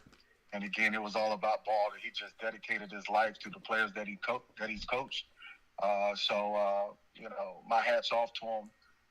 Obviously, I learned a lot, from him, and may his soul rest in peace, man. But he was just all about ball. I remember one time I still remember this story. One time I saw him smile. I was like, "What's that?" Because I never really seen it. He was about business and he was about ball. And for a man to just dedicate himself, like that to the game and to the players, man, is just my hat's off to him. It's just an amazing thing. I love, so many wonderful things you said about Coach, but my favorite thing that you said was, I saw him smile one time, and I was like, what's that? So, it was like the weirdest thing. I've never seen Coach DeLeon smile, man. He was just a tough guy, you know, and you know, Coach DeLeon was a short guy, you know what I'm saying? He wasn't a big guy, but he had a big voice. Yeah. You know, and he commanded respect, and he knew his ball, you know, and you know, he was about business, man, and a lot of guys that I played with, they could attest to that. You know, Coach DeLeon was the real deal, and the things we were doing at Syracuse, man, was, you know, I want to say it was kind of futuristic. You know, a lot of people weren't doing what we were doing, you know, and it worked, as you can see. You know, we were very successful there. Yeah, you know, and when you look back on the coaching staff, you know, and you look, I mean, you talk about Coach P and Coach Mack and Coach DeLeon and all that, and you and I spoke about Randy Edsall off the air as well. You know, when you think about these coaches that came through Syracuse history and what they've done, I mean, I spoke with Randy Edsall about you and David Walker and Drum and all that. By the way, Randy and I talked about having you and David and Rob and whoever else wants to come on to actually have like a Zoom call reuniting all of you know, these former players, especially the backs and whatnot, because I know Randy like recruited Rob as well, and so he wants to do something like that. Would you be game to have a reprise of the backfield with Randy Edsall? I mean, how many people we got in so far? Well, that's my initial start. I talked to him about you, David, and Rob. That was our initial conversation. Well, as always, because I have an affiliation with a team now, you know, it's all timing, you know, and if they okay it, so, you know. Yeah. Listen, I think there's nothing wrong with a little bit. Listen, he's retired. It's not like he's still at UConn doing his thing. Good. That's what I'm saying. He's good. Yeah, he's good. So you don't have to worry about no rival. I'm not asking you to go up there and say, hey, can we talk to Central Michigan today with my guy here, Terry Richardson. But, you know, I am excited about what's coming up for you at Akron. Besides, you know, obviously that connection with Coach, what is it about this Akron Zips team that makes you believe that there are brighter days ahead and that there's an open opportunity for you to create a backfield at Akron that is going to be powerful, precise, and consistent? Well, first and foremost, I believe in the leadership. You know, the head coach, he's been a winner everywhere he's gone. I mean, you just talk about, you know, when he was here at Akron the first time, in 2005, they won the MAC championship. You know, then he came to UConn, and we won a Big East championship. And he went to Penn State, they won a Big Ten championship. You know, went to Fordham, they won championships. You know, he's going to Oregon, they won a Pac-12 championship. So, you know, the guy has a track record for getting things done. Myself personally, in terms of coaching running backs, I mean, it's just what I do. You know, I have a track record for developing backfields and 1,000-yard rushers, et cetera, et cetera. So, you know, it's just real simple. We know the formula. We know what we're doing. If you got the players with the right height, weight, speed, you know, et cetera, you know, during the course of the off-season program, spring ball, then you have your summer your summer camps. Then you know you have the season. You know, those are all opportunities that you have to get the job done. So, you know, I'm not worried about it. You know, we have the head coach in place. We have the coaching staff in place. We had the number one recruiting class in the MAC conference. A la transfer portal and a combination of high school kids. So, you know, everybody talk about when you take over a program, you know, oh yeah, we'll win in 2 or 3 years, you know, once we, you know, put it all together. No, we want to win right now, immediately. And that's the game plan. So, as I say, man, we're gonna let it do what it do, you know. So And I got to hear with Terry Richardson, Syracuse Orange running back, alum, wearer number 44, and current assistant head coach, as well as running backs coach for the Akron Zips. I got to bring this up to you, Terry, because you're living in this very unique connection that I don't know if you know. So you played for Syracuse. I grew up watching Syracuse. Go to games with my dad. When I was in college at Marywood University, almost a direct straight line down from Syracuse, south in Scranton, PA. I came back. We bought season tickets. We went to go see a Greg Robinson season. They played a team called Akron. The Akron Zips came into the Dome, and that kangaroo beat up on Syracuse. I call it the worst loss in Syracuse football history, without doubt. Because to me it's the worst loss ever in Syracuse history. You're now coaching at Akron as a Syracuse alum. How do you feel to be connected to what your boy DT considers to be the worst loss ever in Syracuse football history? Oh man, it is what it is, man. It's very unfortunate, but it affects me no way or another. So my apologies. It is what it is. I am a Syracuse alum, and right now, at the end of the day, Akron is paying the bills. So I'm kind of in conflict. You know what I'm saying? Yeah, But at the end of the day, Coach Rich got to eat, man. So. It doesn't bother me one way or another. It is what it is, bro. I love that. It is what it is, bro. I like that. It's like, you know what? You and Drum, like, that's something Drum would say, and then Qadry said something Drum would say today. I feel like, y'all are like, there's these nuances of cut from the same cloth, and it's just real and it's funny. But I value that. Like, you guys are you're real. You know what I mean? Like, you're not coach speaking on the phone with me. Like, we're just talking. And I find that so valuable. And I feel like Syracuse was so spoiled. When you look back on those days, and you look back on you and David Walker and Qadry Ismail, and we look at, Marvin Harrison and Rob Drummond, and, just the coaching staff that we talked about. That you guys have Marvin Graves and, and so on and so forth. I mean, Todd Philcock's been on the show. Like, there's so many wonderful players, and there was a time where so many of you were on the same team. Looking back on that, do you feel like you really enjoyed it while you were there, or do you look back on it now, seeing where everybody's gone and gone, oh my gosh, like we had all this gold in one room, and maybe we didn't know it back then, or did you know it back then? And that's the thing. I mean, when you actually look at it, man, and it's a credit to Randy, because I believe Randy was the recruiting coordinator at that time. Man, we had some guys, man. Those some dudes you just named, and you put that together with the Dome and the brotherhood that and the bonds that we built, and then the history of the program, that kind of guys knew and understood. Because it was passed, it was enforced by the older guys, and it was passed down, from season to season.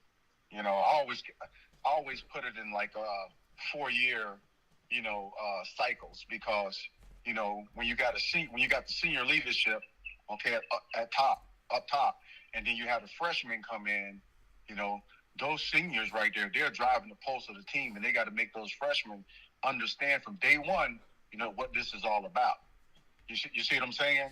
Yeah. So that's how it starts, man. And again, like I said, I go back to it, man. Those were some guys, man. So not only did we have good coaches, we had a lot of good football players. And then with the way we practiced, and the brotherhood and the Dome, I mean, it was a recipe for success. So is it surprising? I mean, not to me, because I know the work that we put into it, and I know the philosophy that we live by, and I know that we had great senior leadership every year. And not only was it leadership, we had enforcers on the team that made sure guys, they weren't half-stepping. They were doing exactly what they were supposed to do. I mean, that's an important part of it. So hopefully that makes sense. But but as I think back on it and remember, that's what it was. I mean, when I came in as a freshman, man, I was scared of those guys, man. Those dudes were crazy. Yeah. Yeah. Shoot, man. So I just kept my mouth closed and worked, and made sure I was a survivor. Because like I said, for me coming in as a freshman and wearing that number 44, you can say what you want to. That's a target on your back. And dude, your teammates want to know, okay, what you're made of, and are you worthy, and are you the real deal? So yeah, I had to survive out there, bro. It was tough. Now you chose, bring me into the story of how it was offered to you, and you ultimately saying yes, because that's.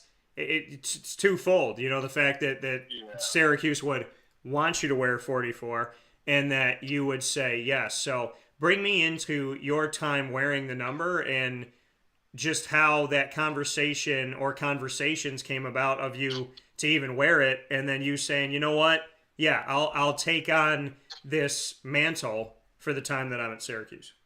Right. So obviously it was used as a recruiting tool to lure me there. I did end up being highly recruited. My 5 official visits were Syracuse, University of Miami, Florida State, Michigan, and Ohio State. So I was dealing with some heavy hitters. And how that happened, I do not know till this day. Because when you look at it, I started playing football actually in 9th grade. I started playing running back my junior season, at Northeast High School. So prior to going to Syracuse and wearing the number 44, I've only played running back 2 years of my life. Yeah. You understand what I'm saying? Yeah. So, again, it's a credit to my high school coach. I give myself some credit also, but it wasn't like I was talented. I just was a very hard worker. And I loved the weight room. I had good height and size. Coming out of high school, I was already game ready for college football. And, so to actually answer your question, I thought, it was something that came out during the middle of recruiting that the coaching staff decided on between, Coach Mack, Randy Edsel, because, Randy did a good job recruiting me. And I felt like they felt like that would be the final piece in the luring me to Syracuse. So whether they offered me the number or not, I was still coming. But I'm glad they did. But that's how that happened, I like that. I like the I like the truth now. I was still coming, but you held out like that one more second, and Randy's like, "Oh man, there's all these schools. Like, what do you need? We'll give you 44." And you're like, "All right, man, I'll come." I love that. So let me ask you that. I know you're at Akron, and I know that your paths with Syracuse, are not gonna cross here in the current, present and future of the schedules that I'm looking at here. So let me ask you this. Because it was used as a recruiting tool for you, should 44 be unretired? Now, when Floyd Little was alive, may he rest in peace, one of my closest friends, Floyd, and I'm so grateful that he came back to Syracuse so I could spend 8 years with him. Floyd is someone who said in the thought of unretiring 44, he said to me, my grandson Blaze will come to Syracuse and Blaze will wear it. When he passed away and I spoke with his wife Deborah and she spoke with the media, she said the same thing. But when Floyd was alive here, he said, I defer to Jim.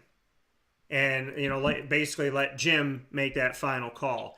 Jim is still with us. Ernie and Floyd are up in heaven.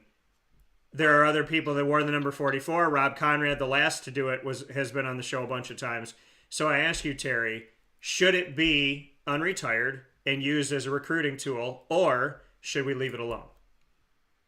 All right, I'm gonna say this. All right, I'm gonna mention a couple of things. Well, one, they sure as hell didn't retire because of me. All right, that's one thing.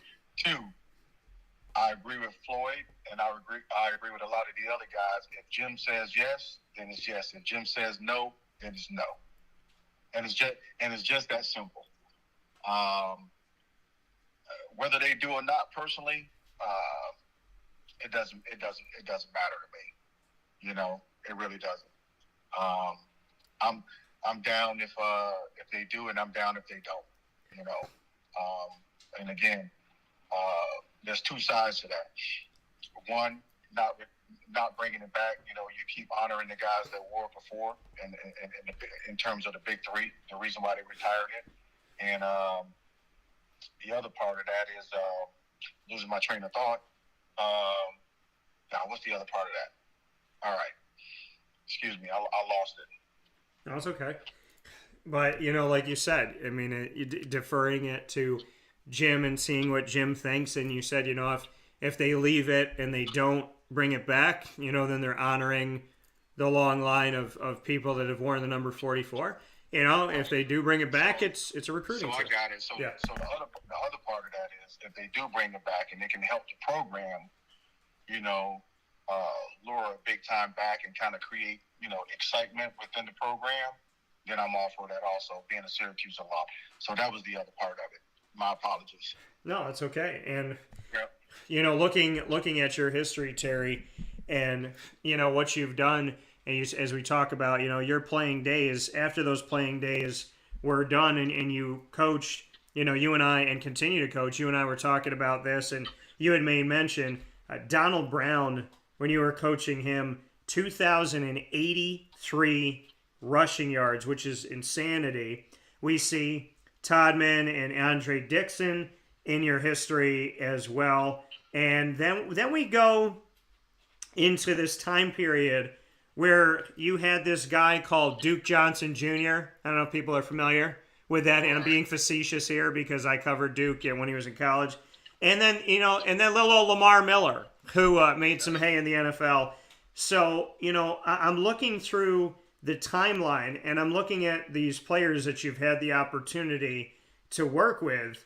And, I mean, it's incredible, like you said, the success that has been built. You mentioned Kylan Hill as well. And, you know, looking at him when you were with Mississippi State in the 2019 campaign, and looking at the fact the Bulldogs were 21st in the NCAA in rushing offense, averaging a little over 220 yards per game, led by Kylan Hill. So, you know, seeing all of these names, and I mean, this is a history where you got to wear 44, you got to be a part of history at Syracuse, but then where you've gone and where you've coached, these names are names that went on to the NFL. These names are names that led the country.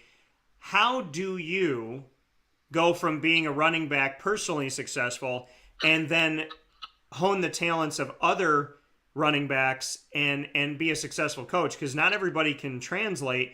How do you bring out the best in other running backs? What is your, I don't want you to give away everything, but what is the secret sauce? What do you believe is the thing that helps you to pay it forward and not just be a good running back, but to be able to look at a guy here in 2022 and then back 10 years ago and say, I know what you can do. We're going to utilize you this way. Like, how do you find all those little nuances to bring out the best in them? Well, it's really just a combination of my knowledge and instinct as a player from playing the position, and then my knowledge and I wouldn't say instincts, my knowledge of the game, you know, and techniques and fundamentals, how to attack people schematically. I actually have a teaching template that I created, and it's all encompassing, in terms of how I want to train these guys, and you pretty much you don't leave anything out. You know, you cover all phases of running back play. So basically, what I'm saying, the combination of my instincts and what I know as a player and what I know as a football coach, you put those together. Believe it or not, you may think that it is, but it's not. When we go back, you also, speaking here of Terry Richardson, Syracuse Orange alum, the wearer number 44, and the current assistant head coach and running backs coach at Akron, coming in here for 2022. You also coached on the Jacksonville Jaguars staff. Now, Yes. the Jaguars are my favorite team. They've been my favorite team since 1995, when the Toronto Raptors and the Jacksonville Jaguars came to fruition. I chose them both, knowing that no one could be on the bandwagon because they didn't exist. So, being a Jaguar fan from day zero, my favorite running back of all time is Fred Taylor. Right. Knowing that, you went and coached the Jaguars, and back in 2014, they were averaging almost 5 yards a carry, 4.5, finishing 6th in the NFL. And then looking at who you had, two of the guys that have been on the show before, Maurice Jones-Drew and Denard Robinson. Maurice, to some, is considered to be right there with Fred as the top two backs in the history of Jacksonville. Bring me into your time with the Jaguars. And for those of you that are watching on film right now, that are watching on Facebook and YouTube, I'm going to prove to you how much of a Jaguars fan is. Here in the studio, I just got this helmet. And so I have my Jaguars teal shiny helmet sitting here right here. For all of you wondering, it's actually right here in the studio with me. So I got to ask you about Maurice Jones-Drew and your time with him, as well as the entire backfield in Jacksonville, and how sad I am that you and I didn't talk to each other back then. We didn't know each other back then, because it would have been awesome to spend some time, because I started covering the Jaguars on site on location in 2011. And so, I was in the locker room with these guys, and obviously the coaches aren't in there. But if we had crossed paths sooner, we could have spent some time in the Sunshine State, which I would have loved to do. So, two questions. What was it like coaching the Jaguars backfield? And number two, when are you and I going to a Jaguars game together? Okay. Here we go. All right. Okay, so first and foremost, it was a tremendous opportunity. I left the job at the University of Miami to go to Jacksonville, with Jed Fish, who was offensive coordinator at Miami at the time. He got the Jaguars offensive coordinator job. So I was excited about that. I still was in the state of Florida, didn't have to change my driver's license or anything like that. So that was a good thing. And going back to what you said about, my second season there, being 6 in the NFL, with almost, 5 yards a carry being ranked, they still fired me after that season. So I'm a little bitter about that. Yeah. So that's first and foremost. All right. So, I'm with you. I understand. And then that was 2014, and they haven't been able to duplicate that average, I think, until I think it was 2020, the 2020 season, I believe. They actually duplicated the average that I produced with that backfield. But they didn't with Fournette, they didn't with T.J. Yeldon, and anybody in between. They did not duplicate that average. So again, sometimes people make decisions, to move on, but I didn't think my firing from Jacksonville was warranted, because I thought I did a good job. Maurice Jones-Drew, okay, probably one of the toughest guys I've ever coached. Physically, mentally, he was a piston. If you can picture the Tasmanian Devil from the Looney Tunes cartoon, that was Maurice Jones-Drew. Short, compact, good, tough, physical football player, and as you can see, based on his what he's doing today, he's a very smart football player. Okay, and the challenge was when I came in, not as a rookie coach, but a rookie NFL coach. This is my first NFL coaching job. I had to coach that guy, and you know, and I was put to the test, you know, because what he wanted to know is, hey, well, what can you do for me? Can you give me the knowledge, okay, that I need to go out on Sunday, you know, and perform, you know? So, you know, that was the challenge, you know, and I felt like I met that challenge. I had an opportunity to meet Fred Taylor because he was around. He was doing some studio and radio commentating, and you know, very cool guy, laid back, and was just a freak of an athlete, you know, from a running back standpoint. So, but it was a good experience.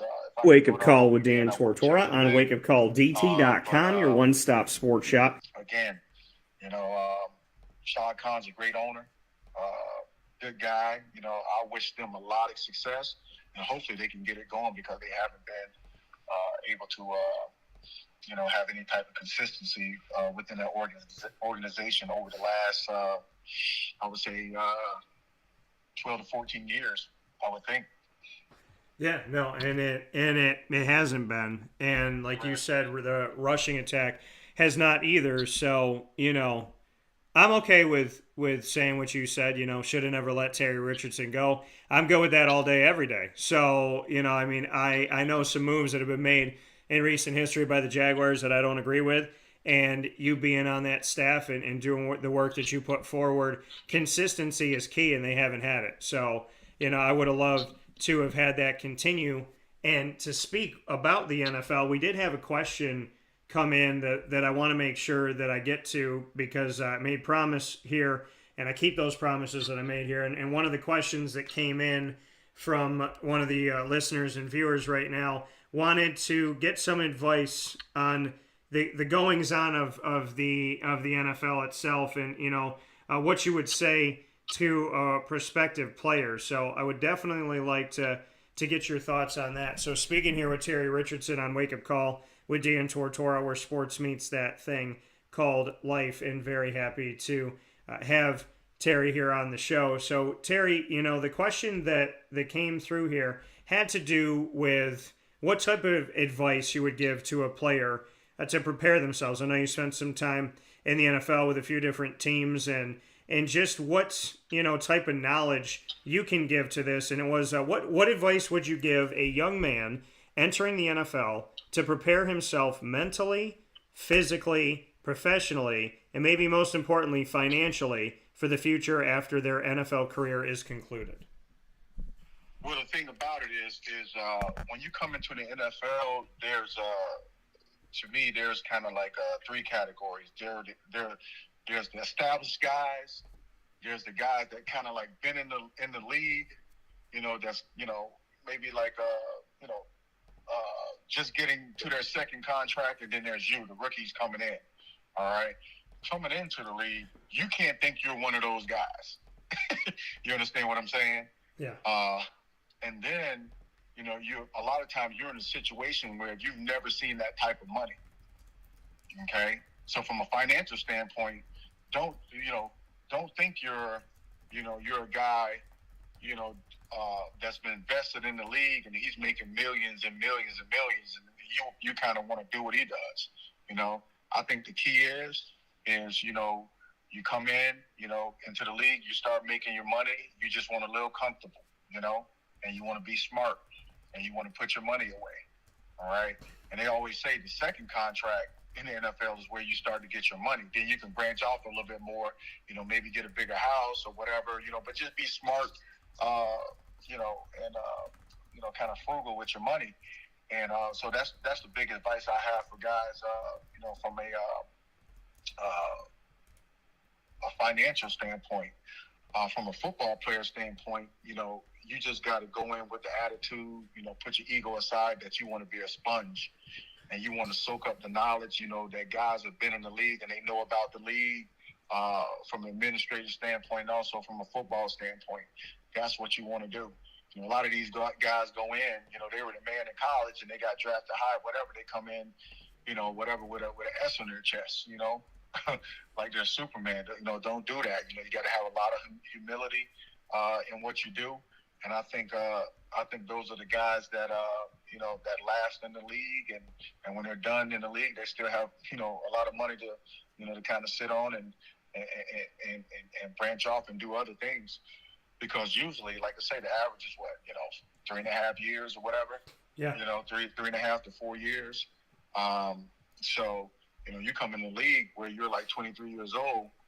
Sometimes when you leave the league, you're like 27. I'm pretty sure you haven't made enough money to last you the rest of your life. So, you just got to be smart, with your money, and be smart with your attitude. When you come into the league, and just want to work and just be a sponge and put your ego aside and listen to the guys that know about it, because they won't steer you wrong, because you're their teammate. So that's my best advice.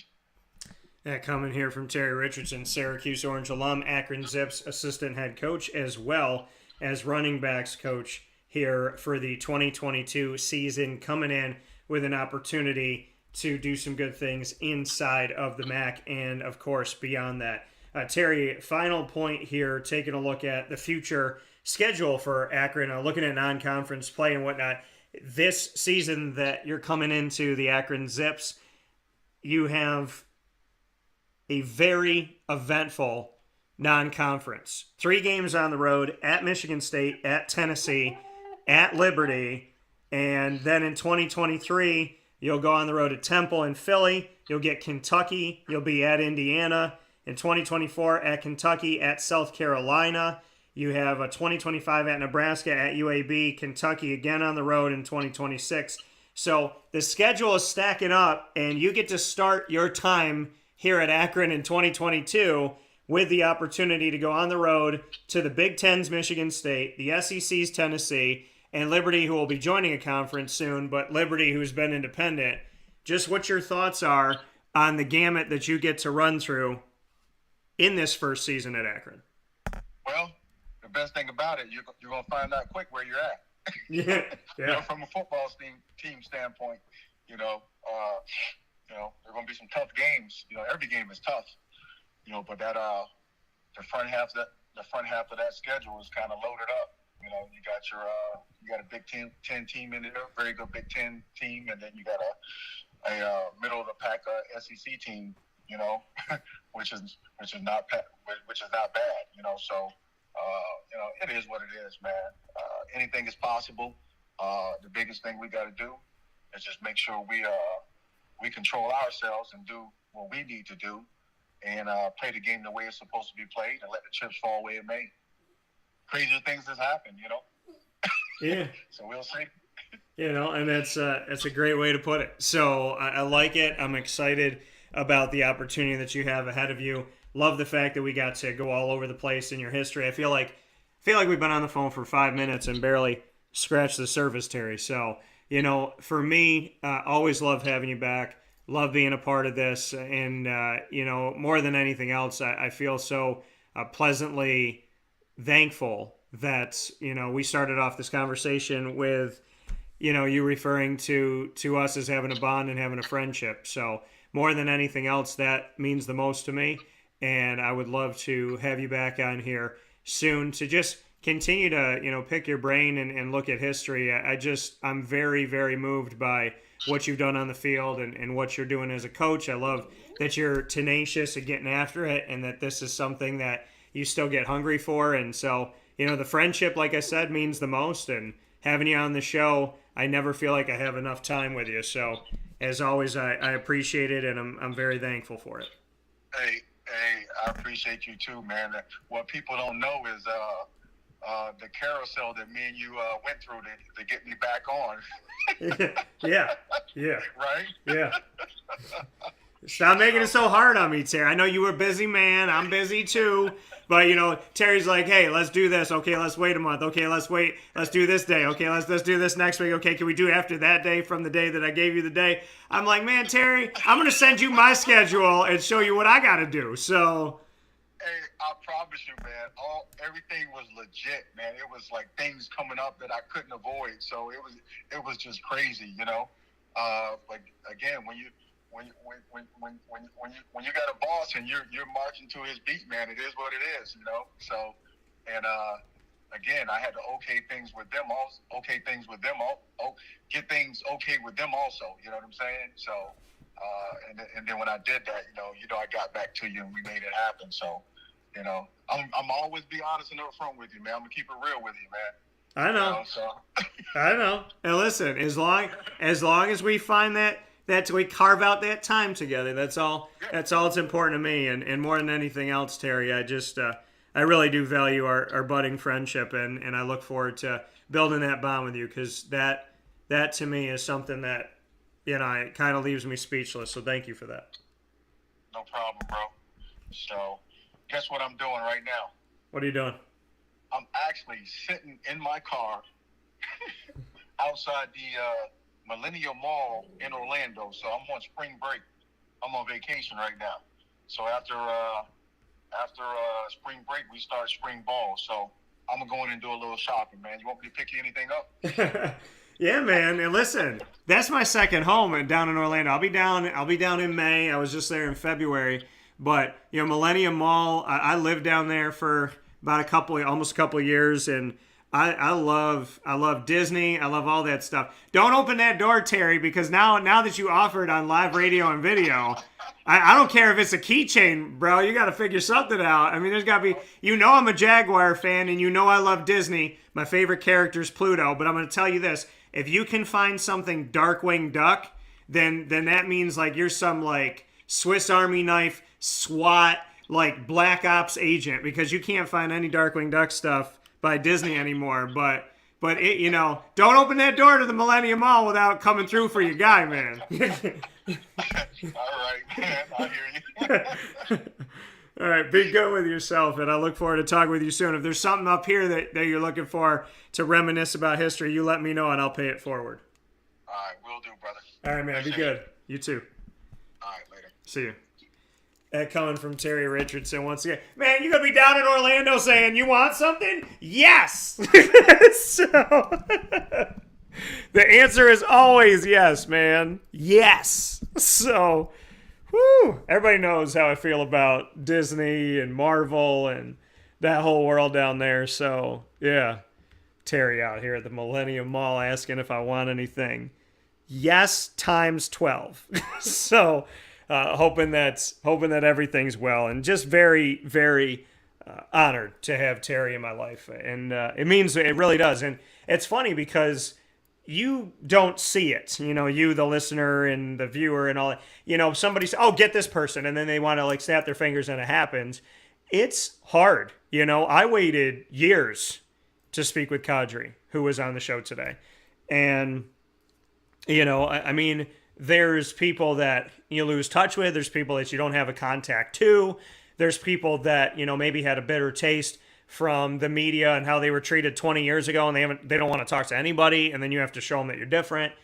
There's been over 3,000 people on the show, and just on Wake Up Call, and I can tell you that you never know the stories. And I wasn't going to tell it. Terry's the one that said, "Hey, man, like, It was a journey for us to get on the show today, and it was. We prepared this over a month in advance, and that was with scheduling, and that was with him. When we first started talking about him coming back on the show, he didn't get the job at Akron yet. Then he got the job.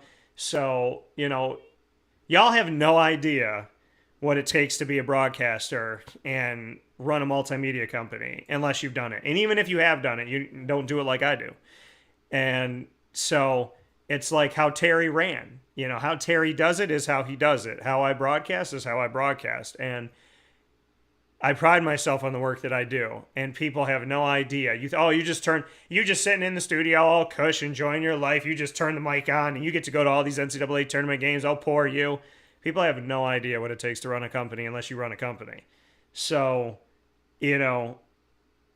Terry brought it up, but it is difficult. And it is a journey. And the two gentlemen you heard from today on the show, neither one of them was easy to facilitate and set up, and we worked together. So, there's so much more that goes into it than just simply, thinking that it's easy. Anything in life worth fighting for it comes with adversity. And I've realized that. I applaud that. I welcome that because, as I said before, adversity makes character. Character makes greatness. And, you know, greatness is, in my opinion, your ability to work hard, love what you do what you love, stay humble, and focus on God the whole time. You take your focus off of God, you may be successful, but it's temporary. You keep your focus on God, it may take a while to feel successful, but it's eternal. And so I have so many thoughts, and, you know, I never really shared that in 18 years plus of being a broadcaster, how hard it is to set up interviews and to get things, you know, ready to go. And that's because you just do it. And I do it all the time, sometimes every single day. And, you know, I don't have somebody going to do that. You know what I mean? I've worked for companies where, you know, they have statisticians and they have people running their social media and they have people getting phone calls of all the players and talking to the coaches and setting things up. And all they have to do is show up, get the phone number, pick up the phone at 2:15 and interview the person. They don't have to do anything. You know, and so I look like at a team of 40,000 versus me doing a ton of things, most of it by myself, and saying, okay, well, I still want to talk to this person. I still want to set this up.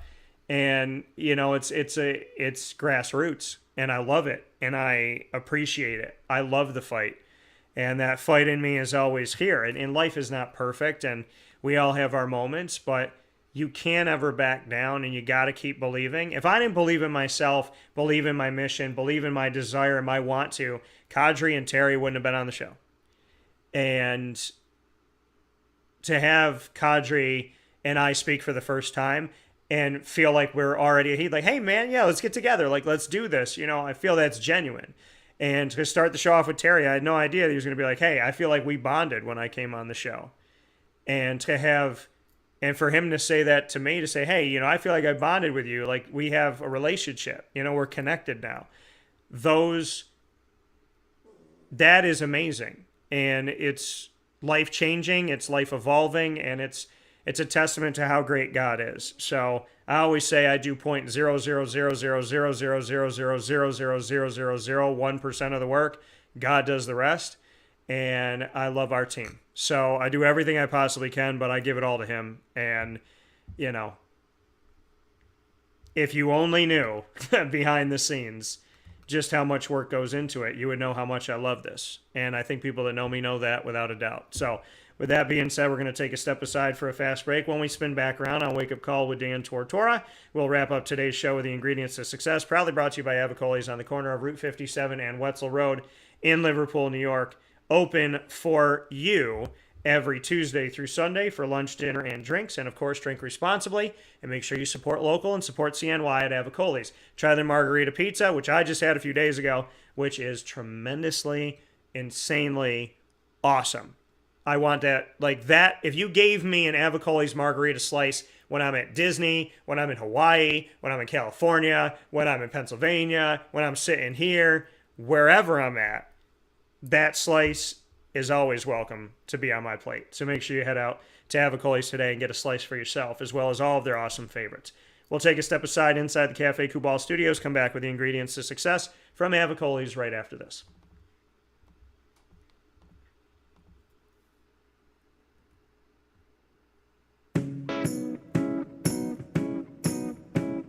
In these unique times, there are those in our community that give us a sense of normalcy and positivity. Pizza Man on 50 Oswego Street in Baldwinsville has been here for you for over 35 years and is here now. Call 315-638-1234 or order online at pizzamanbville.com to bring those familiar tastes into your home. And remember to come see our monthly on-site broadcasts centered around the community and our Baldwinsville beats. Pizza Man in Baldwinsville. Any way you slice it, they are always here for you.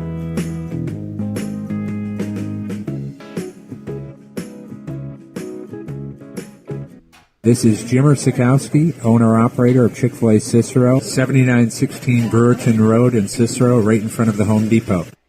I had a deep feeling that God wanted me to do something bigger with my life and to help people, help others. I kept putting Chick-fil-A in my life, and I realized as I was going through the franchise selection process that positively impacted the lives of others was really core to what we do here at Chick-fil-A. First of all, it starts with the food. The food is brought in fresh daily. We bring in local produce. We prepare to order in the kitchen. We hand bread our chicken. We hand spin our milkshakes. It's great food. It doesn't taste like fast food.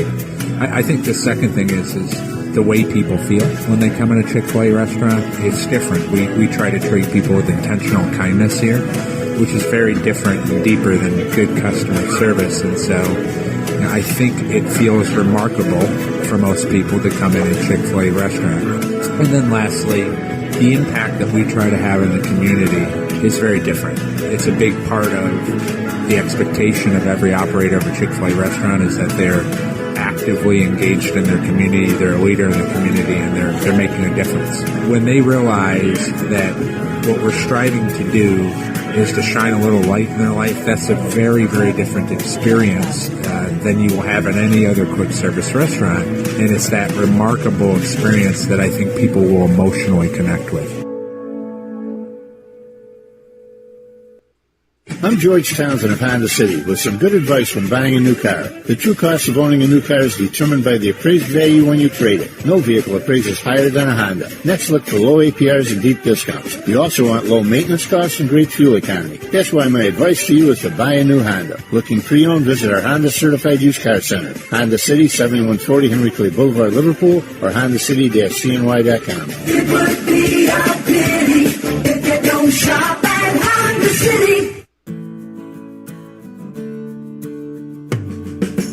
Our corporate purpose at Chick-fil-A is to glorify God by being faithful stewards of all that's entrusted to us and to positively influence all those who come in contact with Chick-fil-A. And what became increasingly clear from our success in Cicero is that people love Chick-fil-A. And also I think we recognized that, we had a great opportunity to grow the brand and grow our platform. I felt incredibly grateful when I was selected to be a Chick-fil-A operator. I think what it's meant for me, what I've come to realize on a very deep level is that this is a calling for me. It's not a career. It's not a job. The Lord called me to be a Chick-fil-A operator and to use these restaurants to glorify Him and to positively influence other people.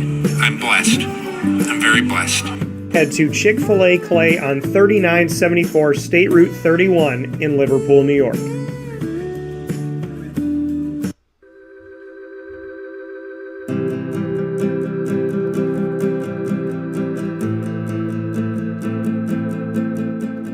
Cafe Kubal offers same-day local delivery of our products, offering no delivery charge for Onondaga County. Shop cafekubal.com for fresh roasted coffee beans, cold brew, travel mugs, and all your essential Cafe Kubal needs. Cafe Kubal, coffee for the soul.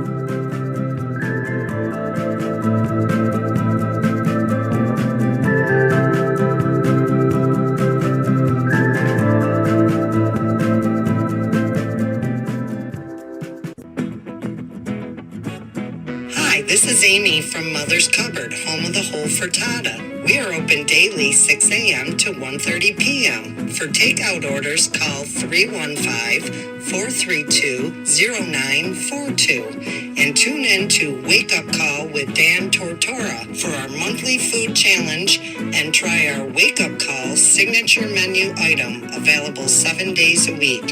Here at Mother's Cupboard, we are Central New York, and it's our honor to serve you. Ma and Pa's Kettle Corn and Popcorn Factory remind us that every day is worth celebrating. Find them at 201 Old 7th North Street in Liverpool, New York. Open Monday through Saturday in-store and all the time online at maandpaspopcorn.com. Serving our Central New York community and beyond. You can order all throughout the country at maandpaspopcorn.com. And remember to get your tins, which have in-store half-price refills forever. Ma and Pa's Kettle Corn and Popcorn Factory, available to you for fundraising and all of your events by calling 315-450-6272. That's 315-450-6272. Ma and Pa's Kettle Corn and Popcorn Factory. How corny are you?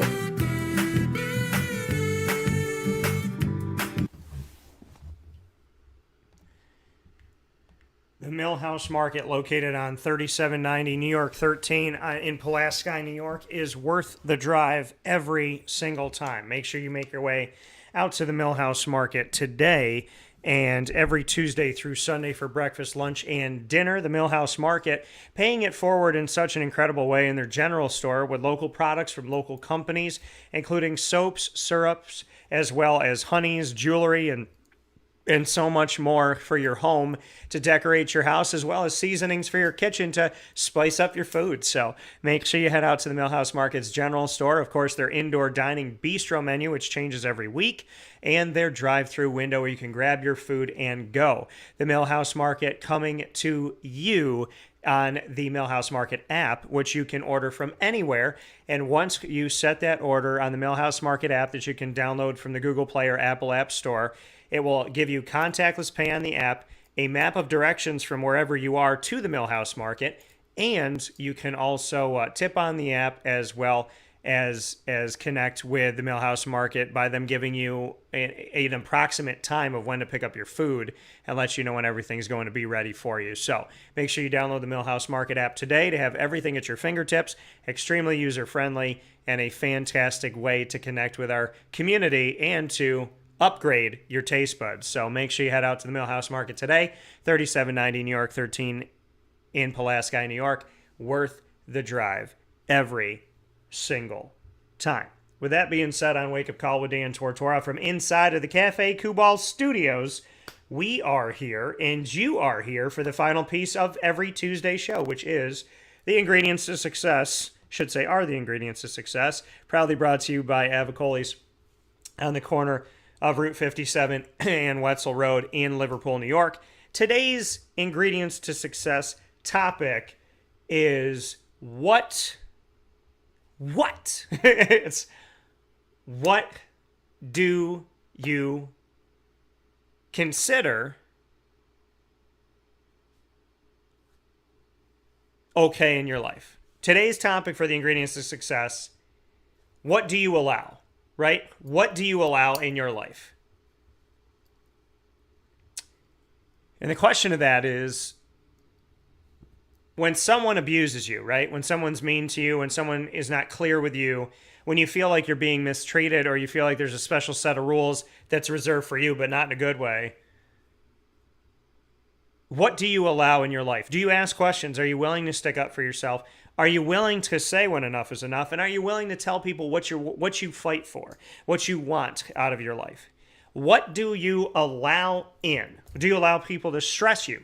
When people call you up and they drive you nuts, do you stay on the phone? When people hang up on you, do you accept the behavior? What do you allow in your life? Because the way that you allow people to treat you is how they will continue to treat you. Now, they may try to treat you disrespectfully after you establish this is what I'm going to allow in my life. But at least you've taken a stand. I think the hardest thing is when you meet a bully, when you meet someone who is just not nice. A lot of us don't want confrontation, right? We don't want to fight. We don't want to escalate. We don't want to have an issue, physical, verbal. We don't want any of that. So a lot of us just hope it goes away. The reality of it all is there are some people in this world that don't change. You look at bulk of work, right? Bulk of work. And so when somebody is who they are, for 10 years, if in a 10-year span, someone's meaner than they are nice, nasty than they are kind, seem to be lying more than they tell the truth, seem to give you an attitude more often than they don't, then that's who they are. And in the same respect, in a span of time, if somebody makes a mistake here and there, but they love you and they're there for you and they sacrifice for you and they try for you and they do what they can to bring good things to your life, right? They're not perfect, but they're always trying to be the best they can be. And when they're not the best they can be, they apologize for it and they try to do better. Then that's who they are. What do you allow in your life? That's today's topic for the ingredients to success, because I'm going to tell you something. You cannot be successful entirely if you allow toxicity into your life. If you allow people to disrespect you with no check of that. Now, people are going to do it no matter what, because people do what people do. But you have the right to stand up for yourself. You have the right to ask questions. You have the right to seek clarity. You have the right to ask why. You may never get the answer you want. You may never get a clear answer, and you may never get an answer. But you have the right to ask. You have the right to stick up for yourself, because if not, who will? You have the right to say, why? Why? How? What does this mean? You have the right.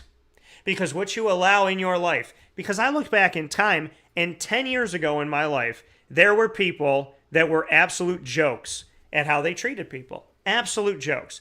Horrible in how they treated people. And I look 10 years later, and they still aren't great. They might have gotten a little bit better, but they still seem to be lying. They seem to be going behind people's backs. They seem to have separate rules for different people. There's double standards everywhere. They're not kind. They're not considerate. They don't make a lot of sense. And it feels personal. But in reality, instead of focusing on, okay, you know what? I talked to my grandmother about it, talked to my mom about it, talked to my dad about it, talked to my girlfriend about it. I've talked to everybody about it. These people don't change. So, what do I do today? I ask questions. I seek clarity. I try to understand. And when they do something that I know is wrong, I try to find a way to understand why.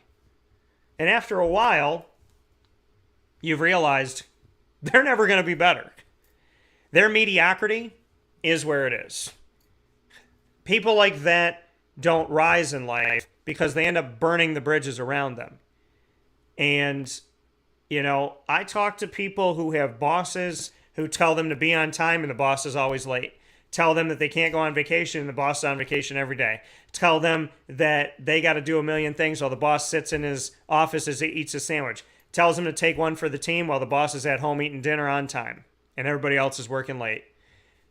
We all have someone in our lives that is do as I say, not as I do. But what do we allow in our life? What are the ingredients to success? Don't allow it. How do you not allow it? By standing up for yourself in a way where you feel uncomfortable maybe at first, but then comfortable to the point where you say, hey, I sought clarity, I stuck up for myself, I did what I needed to do. Somebody that I love dearly. Now, all of us get lunch, right? All of us are supposed, no matter where you work, you're supposed to be able to eat. Well, somebody very near and dear to me recently who never takes lunches because they're always working and always doing everything and trying to help everybody, never takes a lunch for years. Took a lunch yesterday and had somebody tell them they didn't need one. You don't need to take a lunch. And they stood up for themselves and said, yes, I do. And then they went and took their lunch. It may have taken years to get there. But to finally say, you know what? There's an hour that I don't get paid for. And for years, I've worked that hour. I'm going to take lunch. I'm going to do what you contractually are obligated to give me. I am a human being. I need nourishment. I'm going to nourish myself. And by the way, you sit in your office all the time and you barely do anything. So please don't talk to me about taking my actual break that I'm actually contractually obligated to take and have the opportunity to take. Don't talk to me about that when you're in your office all the time. And it takes time to be able to say that to somebody. It does take time. But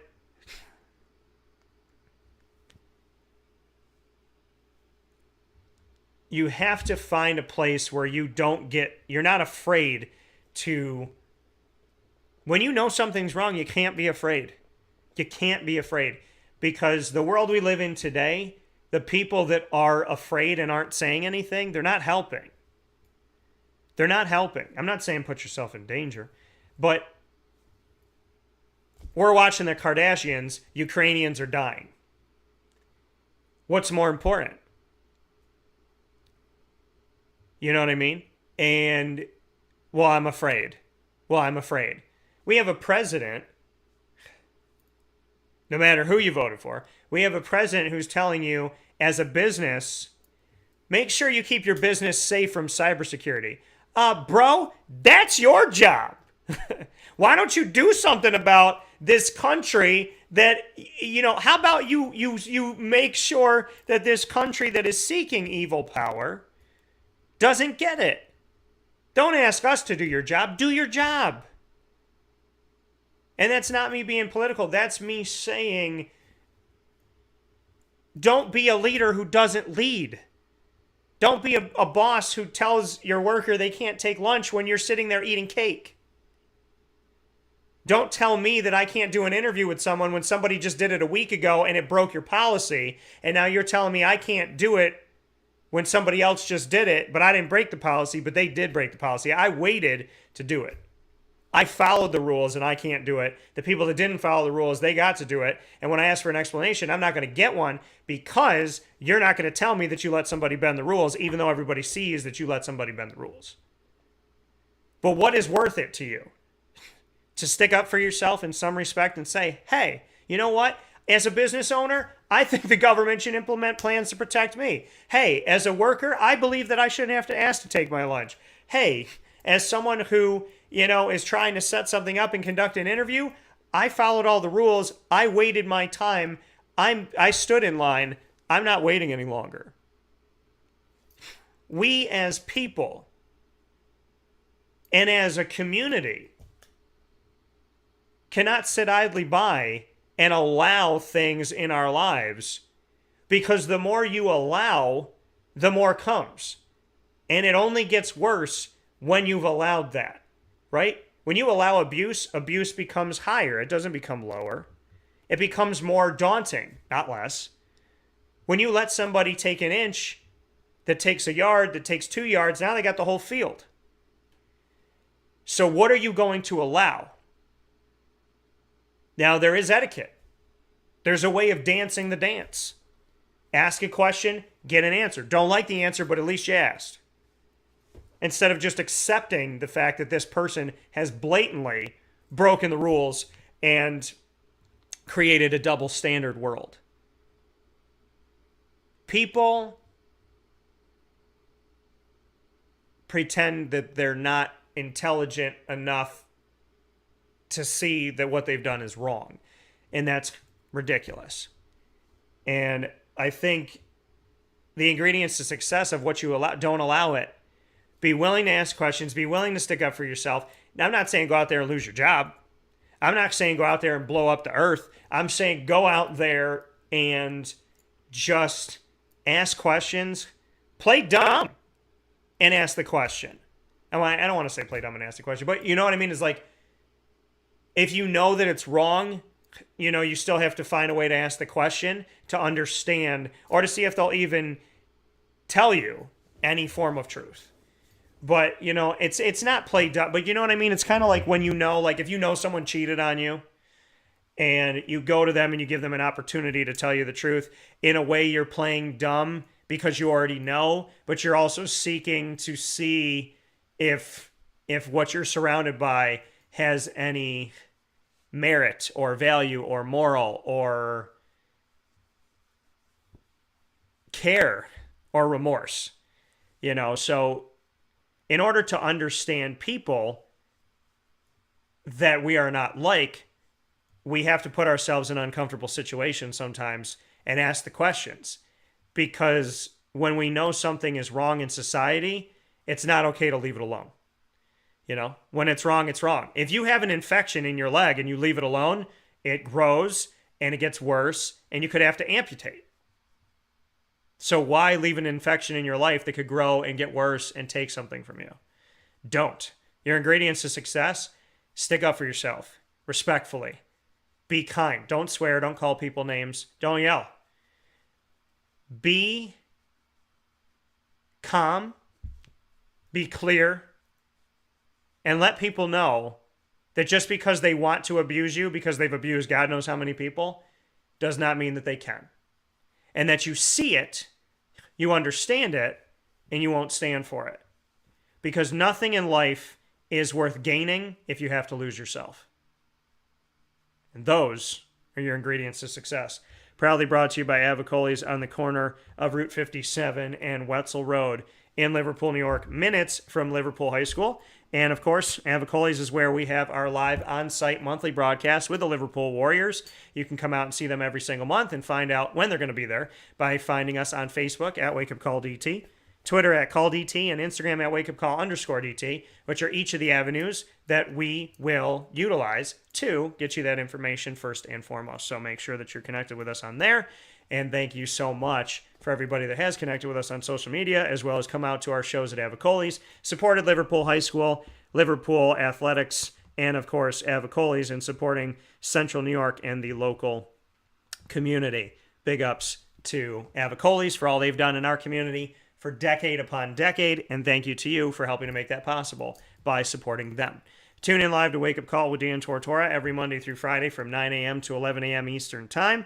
You can find us on YouTube.com, Facebook.com, and MixLR.com, all /Wake Up Call DT. You can also find us on Facebook.com /LiveNowDT and on WakeUpCallDT.com's homepage. In the archive, you can find the shows by searching Wake Up Call with Dan Tortora or one word, Wake Up Call DT, on Stitcher, Spotify, MixLR, YouTube, iTunes and Apple Podcasts, iHeartRadio, Podbean, TuneIn, and more. Find Wake Up Call with Dan Tortora on any one of these avenues, once again, by searching Wake Up Call with Dan Tortora or one word, Wake Up Call DT.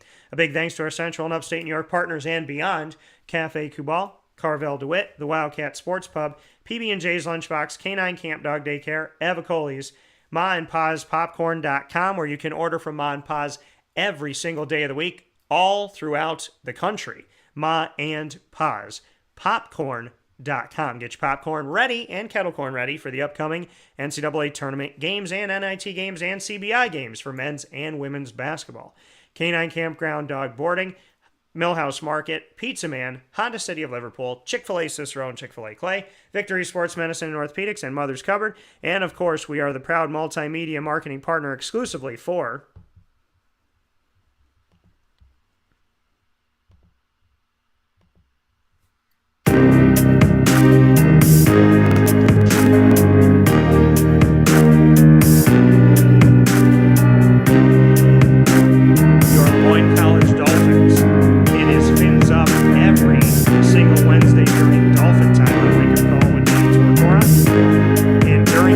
time. You can have the opportunity to connect with the Dolphins every Wednesday at 9 a.m. Eastern Time, with AD and DT episodes airing every first and third Wednesday at 9 a.m. Eastern Time.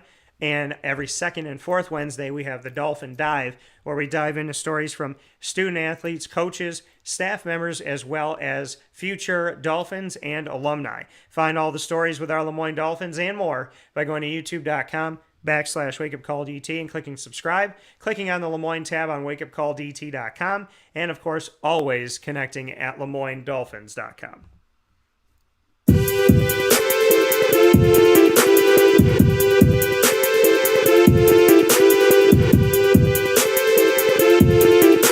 Wake Up Call with Dan Tortora is also the proud multimedia marketing partner of your Marywood Pacers. It is Pacer Pride every single month. And of course, you can find the Marywood Pacers by going to Wake Up Call with Dan Tortora's live Friday broadcast for TGIF.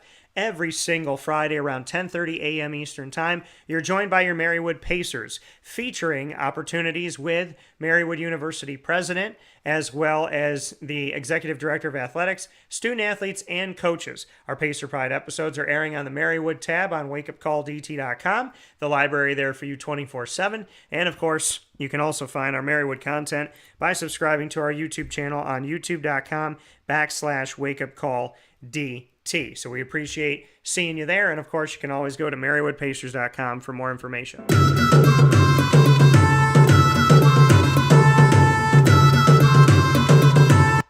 Wake Up Call with Dan Tortora is also the exclusive multimedia marketing partner of your Bryan and Stratton College Syracuse Bobcats.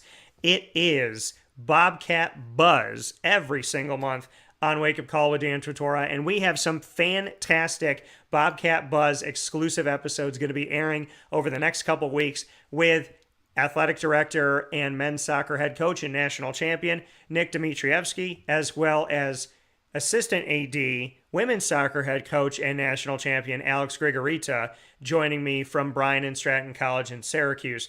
Awesome content with the Bobcats, and it is all available to you by going to youtube.com/wakeupcalldt and clicking subscribe. You can find our library of Bobcat coverage there. You can also find it on the BSC SYR tab on wakeupcalldt.com, standing for Bryan and Stratton College of Syracuse. We look forward to all we get to do with the Bobcats and everything we get to bring to you in our exclusive multimedia marketing partnership celebrating the Bryan and Stratton College Bobcats of Syracuse. And you can get more information by going to syracuse.bscbobcats.com.